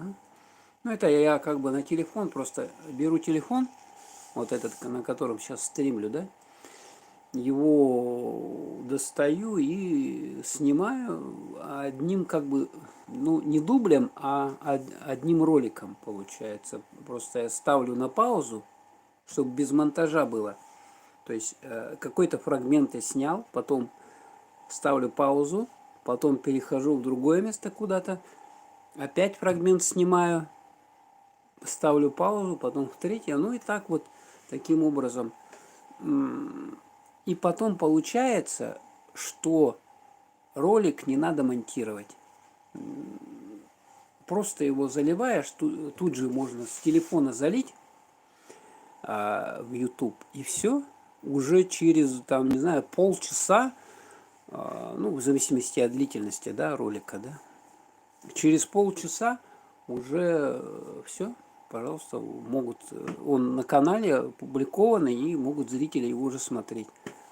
Очень, кстати, телефон упрощает вот работу блогера, ему меньше возни. А то вот обычно как камера, да?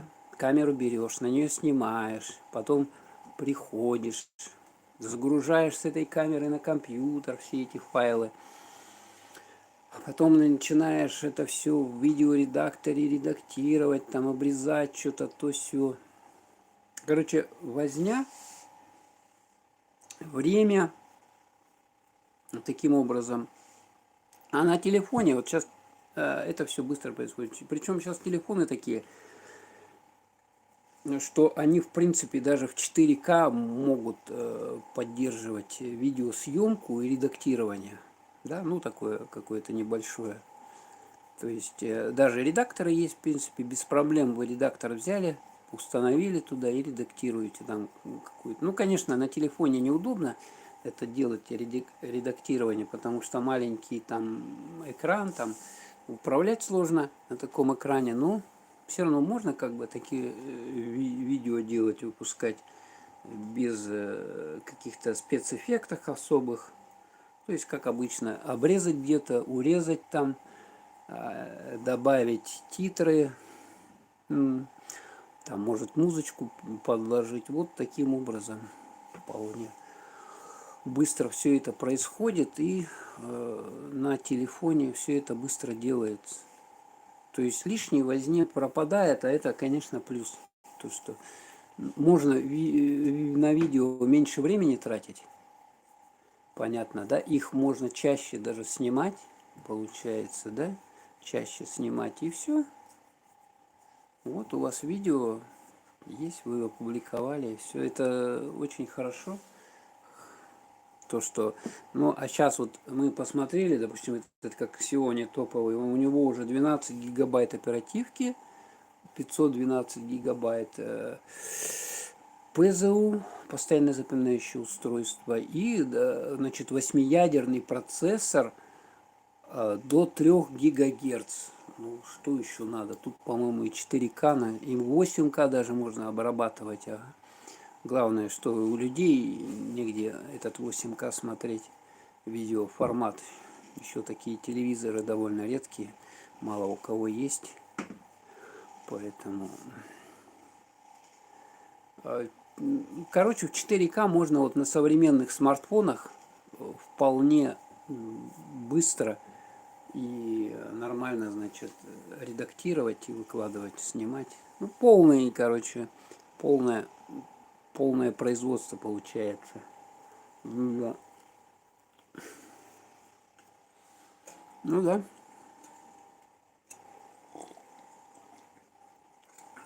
Время, деньги, поэтому надо время экономить, чтобы оставалось больше. чтобы меньше было вот такой суеты лишней рабочей. Так, что там, кто там что-нибудь пишет, почитаю. Есть программа для телефона, там посекундно все делается, вполне удобно. Да, есть полно этих программ. Монтаж нудная и долгая вещь, правильно. Стараюсь так и делать, правильно. Ну да, без монтажа гораздо быстрее. Да, то есть я как, просто надо натренироваться так, чтобы взял, встал, где что запланировал сказать, эту точку отснял, там панорамку провел плавненько, паузу нажал, потом перешел в другое место, там тоже отснял все так, потом паузу, я говорю так, в нескольких местах отснял и все, потом вот у тебя есть один ролик просто, да, и монтажа не надо никакого делать.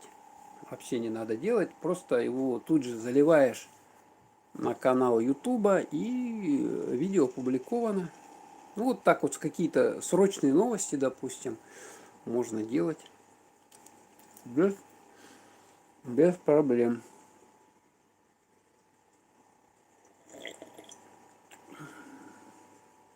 Да, все на паузах так и делаю. Угу. Да, ну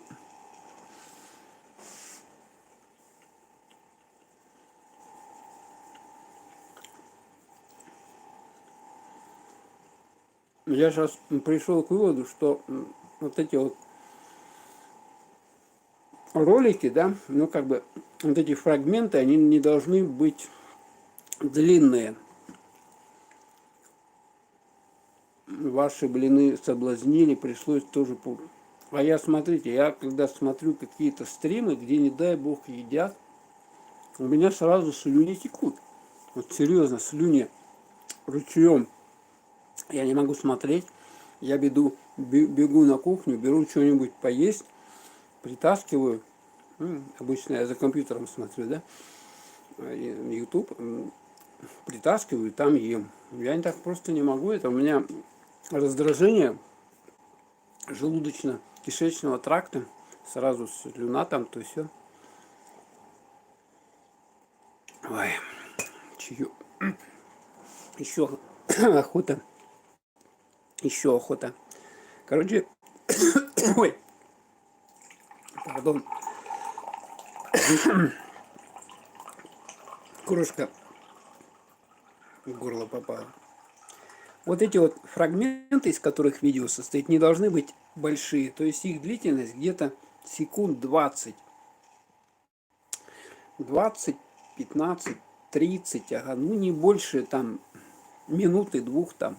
Ну, если проходка может быть длиннее, как бы, да, а так вот надо покороче делать, тогда интереснее получается ролик, разнообразнее, как бы, ага, и более смотрибельный, чем когда вот эти вот длинные такие какие-то планы, длинный план снимаешь, он даже сам засыпаешь. Я под некоторые ролики иногда я просматриваю, да, что я там наснимал, а иногда не просматриваю.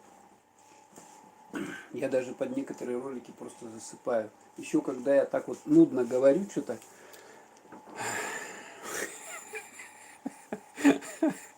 то реально засыпаю.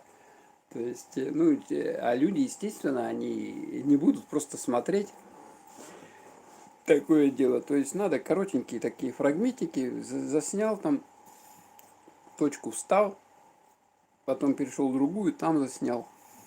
Замечательно. Так, еще, давайте еще блинок один съем. Наверное, потом уже я спать пойду. Вот эти все давайте доберем. Добьем уж, так сказать, это варенье, а то что его оставлять? Ну, варенье вообще-то не испортится.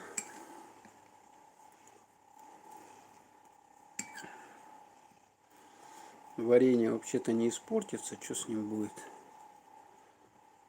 Ну, вот у нас беда такая, что есть эти, надо все убирать в холодильник, потому что есть неопределенное съесть. Слушайте, я даже не считал. Ну, я блинов 8, наверное, испек. И вот большинство из них съел. Большинство из них слопал. Вот эти первые я что-то пережаривал. Ну ладно, да им уж так быть. Нормально. Главное, что еду ты не запихиваешь быстро, а вот ее потихоньку ешь. Мы уже сколько с вами сидим уже? 3 часа 45 минут. Ну, допустим, я час готовил, да? Но вот мы уже с вами 2 часа уже как бы сидим, кушаем. То есть за 2 часа, ну, съесть только блинов как бы нормально, в общем. Я же их не запихиваю все одномоментно, да, в себя, да, что у меня живот переполненный. То есть они, блинчики туда добавляются потихонечку, ага, как бы в живот, и он успевает перерабатывать те, которые упали, и так вот, короче, не торопясь все это переваривается. Поэтому можно съесть довольно много блинчиков-то. Так, вот таким образом. А что, завтра у нас 11, да, уже число? 11 августа. Да, до 1 сентября у нас осталось ровно 20 дней. Да? То есть у нас в августе 31 день, я так понимаю.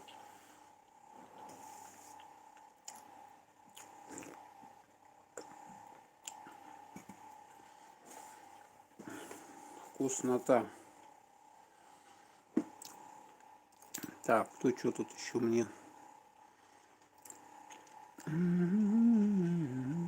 А в прошлом году стоимость была 400 рублей. Это мы обсуждали цену билета на канатки на Айпетре.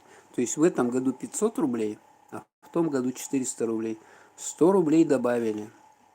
Аквапарки, короче, там подорожали. Были 1600, а стали в этом году 1800. И еще даже, говорят, добавили 100 рублей. То есть уже аквапарк посетить 1900 рублей. Ну, не знаю. То есть если... Ой, пардон. У меня кружка. Комета из Севастополя в Ялту 500 рублей. Ну да, мы ездили, кстати. У нас ролик есть, как мы из Севастополя в Ялту ездили. Но это был у нас, подождите, какой год? 2019 год ролик есть. А где одно название? В Севастополе, что ли? Ну, мы были в Алушкинском аквапарке, где миндальная роща, там, значит, 1800 рублей. Еще попали, знаете, в что? В дождь. В дождь. Это вообще в аквапарке в дождь. В Севасе мы не были, значит. Были в Севасе? Были в Севасе, в аквапарке, где вот это вот, как у них там, ой, голубая, что-то, ну, где, Парк Победа, вот там вот, Парк Победа. Парк Победа, где вот, значит, там аквапарк, мы были, да, он, да, Зурбаган, да, не помню, как называют, по-моему, Зурбаган, да, где Парк Победа, вот там вот. Но мы были там, он довольно таки по сервису, он старый, то есть то, что вот там кабинки, там даже ключик, вот этот не электронный был, просто ключик, представляете, обычный такой вот металлический ключик, и он привязывался там к руке как-то, его надо было как-то, значит, то есть я вот не знаю, как с этим ключиком там, значит, который у тебя на руке торчит с этих, спускаться еще, и, ну, он давно уже сделан, как бы, да, этот аквапарк, получается, старый, и там вот это все такое устаревшее, да, как бы небольшой. Ну и в этом, в Алуште тоже аквапарк, он тоже маленький, народу там много. Вот эти джакузи, где, представляете, дождь, да? То есть ты в воде, когда Севастополь лет 20, ну да, вот что-то, я говорю, там с ключиками еще металлическими, я просто обалдел. Угу. И это, вот дождь, представляете? И когда ты под дождем, там еще ветерок дул, тебе холодно, и ты в воду залазишь, а в воде тепло, в воде сидишь, греешься. Просто, ага, значит, выходишь, тебе холодно. И вот эти там джакузи есть чуть повыше, да, где детская зона, джакузи такие вот эти вот ванны, там теплая вода, там народу, знаете, сколько набивалось, я не знаю, все полностью занято и битком.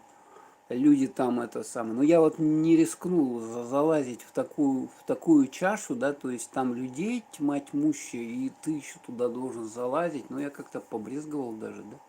Ну, другим все равно, в общем, как бы лезут туда, ага. Ну, я вот не рискнул, честно говоря. Там всякие разные люди, да, с ними в одну чашку там залазить. Ага. Ну, вода там вроде бы как она пенится, что-то там течет, ну, как она обновляется, я вот это не знаю, ага. Очищается ли. Причем в аквапарке сделали, вода раньше была прозрачная. Я первый раз вообще увидел, что в аквапарке вода была непрозрачная, вот нынче. То есть ее туда что-то добавили, что она стала мутная и непрозрачная. Какая-то голубизна или что-то туда добавили. И ты просто не видишь, что там в этой воде. Там люди при нас уронили колечко. А, ну, не знаю, ага, там, в принципе, туалеты-то есть у них без проблем. Бесплатно. Еще в аквапарк зашел, еще за аквапарк платить, что ли. Не знаю, с каких целей это они сделали, но у меня есть определенные подозрения, для чего замутили воду. Но вот при нас, допустим, люди потеряли колечко, да, с пальца соскочило там, да, или вот, ну, крестики, да, хотя нельзя, крестики в аквапарк, там вот эти все украшения на себе, все это надо снимать, естественно, да, ну, может зацепиться, да, все это. Но вот люди колечко потеряли, а в бассейне, обычном бассейне, ну и все, они не смогли достать. Они просто не видно. Просто не видно. Но аквапарк сам в Алуште, он уже ему лет 10. И вот он, как он был 10 лет, такой он сейчас. То есть все там, мутная вода в аквапарке, это что-то из области колхоза. Да, я, короче, не понял, для чего. Это, во-первых, неприятно. То есть сразу какие-то сомнения возникают, для чего это они сделали. И вот, ну, короче, вот потеряли колечко там, то все, сбилась мысль у меня, сбилась. Вот. И, короче, этот аквапарк, я что говорил-то, тему вспомнила, ага. Ему уже 10 лет. Да, они, короче говоря, мало того, что работники, вот такие какие-то, значит, все обветшалые, да, то есть на них вот эта вот одежда, они, видать, ее же не один, второй сезон таскают. Ага. Ну, там еще сам этот аквапарк, он того времени. То есть вот эти все, что там, оно же ветшает, оно на солнце постоянно, оно получается, начинает темнеть, желтеть там, то все. То есть оно приходит, то есть надо просто тупо физически это все заменять через какое-то время. А там уже 10 лет как ничего не делается. То есть, ну, ты платишь там 1800 рублей, туда приходишь и вот видишь эту. Ну, хорошо люди, которые, допустим, не были в нормальных аквапарках, да, им не с чем сравнивать, да. Но я, допустим, вот был в аквапарке разных, ага, и новых, как бы, да, и могу сравнить. Ну, это владельцы этого аквапарка. Да, сами владельцы аквапарка, ну, видать, сейчас не знаю, в прошлом году, может быть, проблемы были с сезоном, там не хватало туристов, то все. Но все равно цену-то повышают, как бы, доходы есть. Вот даже взять вот эту канатную дорогу, да, которая на Айпетре идет, ее строили в Советском Союзе. Вот это на Айпетре, если кто поднимался, да, там самая большая канатная дорога, да, ее строили еще в Советском Союзе. Ее строили с 1967 года по 1988 год. Представляете? Почти 20 лет ее строили, эту канатную дорогу. То есть это государственное. Тогда, естественно, не было вот этих вот частных каких-то фирм. Ага, строило это все государство на государственные деньги. Ага, значит, все там НИИ какие-то, научно-исследовательские институты, все это, разработчики там.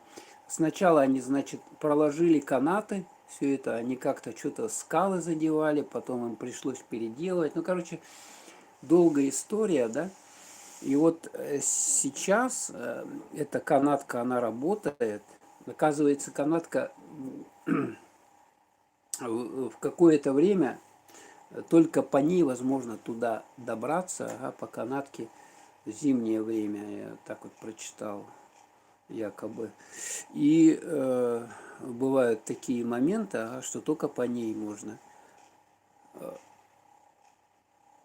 И что получается у нас? Что без...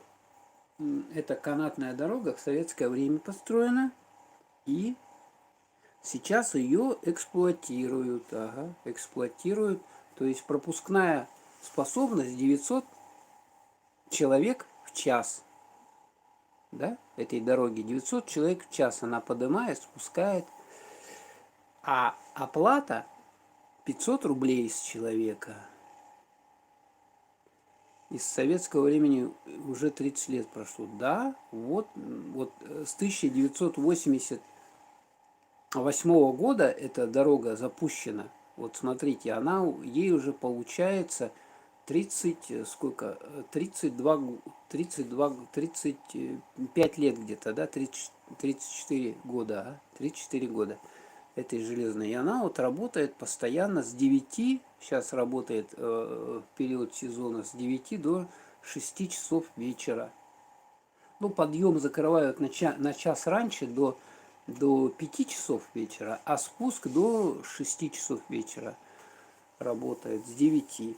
Вот, пожалуйста, вам. И она перевозит в час 900 человек. Вот посчитайте сами. 500 рублей с человека сноса. Ну, с ребенка 250 рублей. А в том году был проезд 400 рублей, а в этом году 500 рублей. Вот считайте, какие доходы. И так она работает практически каждый день. Ну, там есть какие-то профилактические дни, наверное, ага. Там пару раз в месяц бывает. Ну, так вот она работает. То есть в советское время построена, да, и вот она прибыль приносит. Представляете, какую? Не знаю, кому прибыль, но хорошие деньги идут. Ну, естественно, там деньги уходят за электричество, персоналу, который работает там на зарплаты. Потом обслуживание все равно надо производить, какое-то там, какие-то запчасти менять. Но все равно. Вот. И людей там постоянно на этой канатке полно. Приходишь туда, ну, с самого утра, может, там немного людей, но потом к 10 часам туда народ подваливает, там такие очереди большие. Там час надо стоять, как минимум, чтобы... Ну вот, я говорю, что эту канатную дорогу, сегодня глянул, с 1967 года строили по 1987, по 87 и в 88 году ее запустили. Ну, конечно, вот самовар советский, что с ним будет? Вот эта вот штука, ой, господи, упала. Смотрите, этот численник.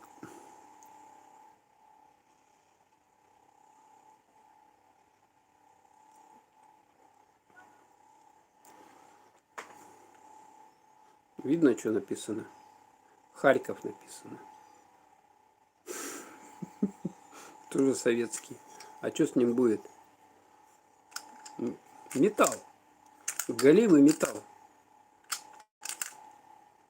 Сегодня, кстати, 11 уже число у нас. Сейчас 2 часа 25 минут. Да, вот вечно я вот так взял, на стол поставил, вот так вот уворочаешь и все. Надо его так плавненько переворачивать, чтобы эти... Вот, 13, 14 и обратно. Еще во времена Союза он сделан.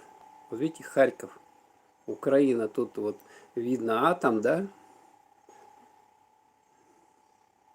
Атом.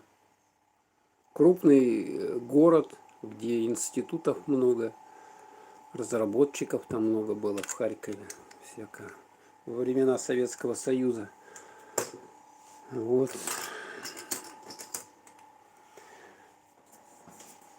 Все это.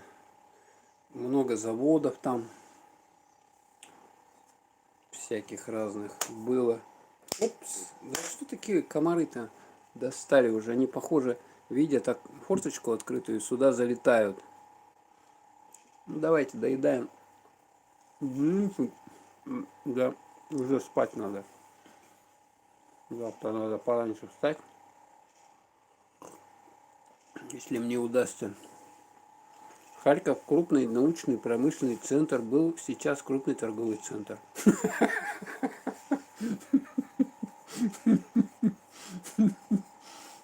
Да, раньше что-то там не делалось. У нас же большая сфера была бытовой промышленности. Ну вот для быта то, что производилось. Там сколько заводов было. А сейчас, ну, что-то работает, а в основном, наверное, все это закрылось уже. Потому что вдруг Китай там все делает. Все в Китае сделают. Зачем что-то самим делать, если все то же самое, только дешевле сделают в Китае. Поэтому смысл. Сейчас даже вот самовары, да, в Туле. Вот эту железку делают в Китае. Потом привозят ее в Тулу и там раскрашивают. Ну, представляете? Уже до чего дошли.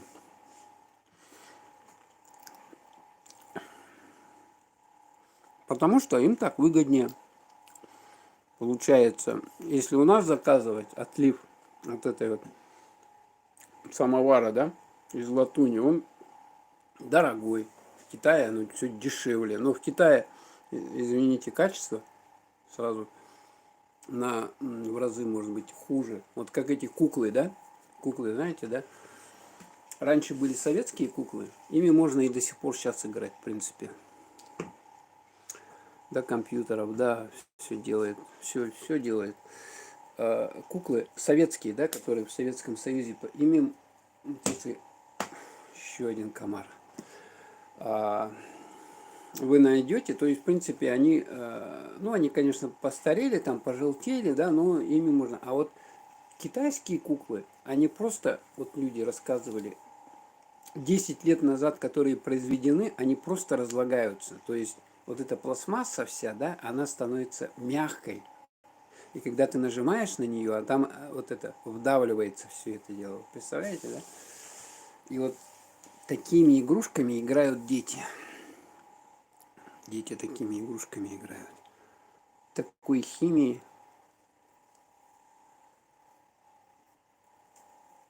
Ну, у них задача какая? Произвести, продать. Произвести, продать. И потом, чтобы это все поломалось, быстро там, ну, в течение гарантийного срока, да, как бы только за гарантийный срок зашло, чтобы все это сломалось, и потом, чтобы вы обратно пошли в магазин и купили.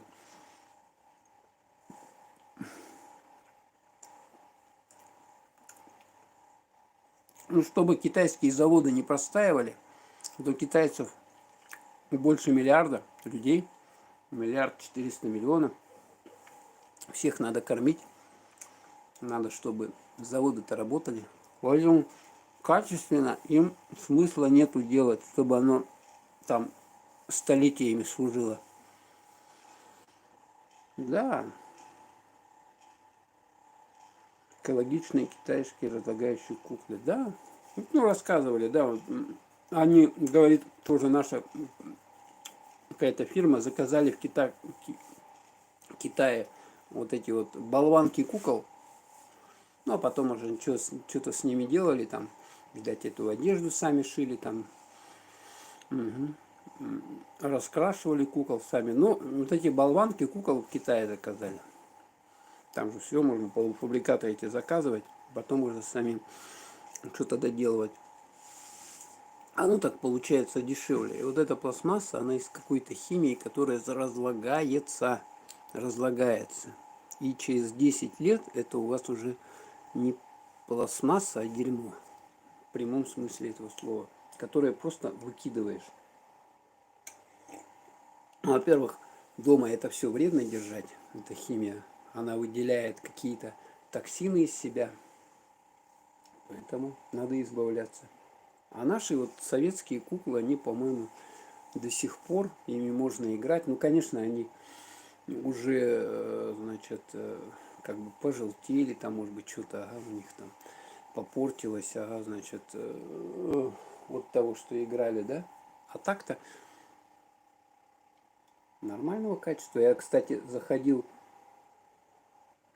в Москве, есть детский мир, магазин такой большой, центральный детский магазин, или как рядом, на Лубянке. Кто был там, там есть магазин, что там такое, Парине, магазин в этом детском мире, вот историческое, на Лубянке, да, где магазин старых игрушек, старых, то есть там вот эти игрушки где-то найдены, кто-то принес их, ну или где-то они лежали в на каких-то складах, значит, и вот их там продают. Ну, такие интересные вещи там можно, конечно. Ну, там цена, конечно, тоже хорошая, не маленькая. Но вот кто любит вот такой вот антиквариат, пожалуйста, там в этот магазин может прийти и что-нибудь себе найти такое, во что он раньше играл, там, вот таким вот образом. Так, блин, я съел, короче, давайте чаек я допью. И будем прощаться. Чаек вкусный, все вкусно. Тут осталось раз, два, три блина у меня. Но это завтра я доем их. Завтра доем. Надо в холодильник поставить. Завтра доем. Так что все вот такой вот самовар покупайте. Вот такой вот шикарный самовар. Ставьте себе его на свой кухонный стол и чаек пейте тоже. Ладно, всем пока. Так. Когда следующий стрим? Ой, слушайте, я даже не знаю. Ну, на этой неделе, наверное, наши советские игрушки до сих пор живут. Да, у меня есть вот эти еще игрушки, знаете какие? Елочные. 2 коробки елочных игрушек советские, да, и ну с ними что? И главное их не бить. То есть вот эту коробку надо крепкую такую, где их хранить, и ватой перекладывать, или там тряпочками какими-то, чтобы все это не билось, стекло набьется. Ну, а так что с ними? Ну, ничего не происходит. Они могут... Стекло, оно... Спокойной ночи, Ладно, когда может быть, на этой неделе. Посмотрим, там, по обстоятельствам, как у меня будут возможности, Если удастся, застримлю. Но видео буду выпускать вот еще поездки наши, которые в июне были. Поэтому смотрите, кому интересно, конечно. Ладно. Да, елочные советские тоже есть вещи. Да, их надо хранить. Я вот эти две коробки храню. Даже где-то, если увижу елочные игрушки, вот эти советские старые, я их, ну, если не надо им, ага, я пытаюсь забрать у людей и себе как бы, ага, то есть, понимаю. Я даже где-то видел на Озоне или где продавались старые елочные игрушки. Там одна игрушка, что-то 600 рублей, представляете, да, вот этих 60-х годов. А 50-х годов так еще дороже, по-моему. Игрушки там и свыше 1000 рублей есть, вот эти советские. Причем их разбирали. Довольно хорошо их разбирают, покупают люди. Ну, потому что игрушка, а самовар сможете постоянно, ну, не знаю, ага, конечно. Я его сейчас опять соберу и опять в коробку уберу. Красиво, да, красиво, как экспонат, ага. Такое, это значит вещь шикарная, конечно, как экспонат. Ой, ладненько, давайте тогда спокойной ночи всем. Будем прощаться. Угу. Ладно, все завершаю. Всем пока.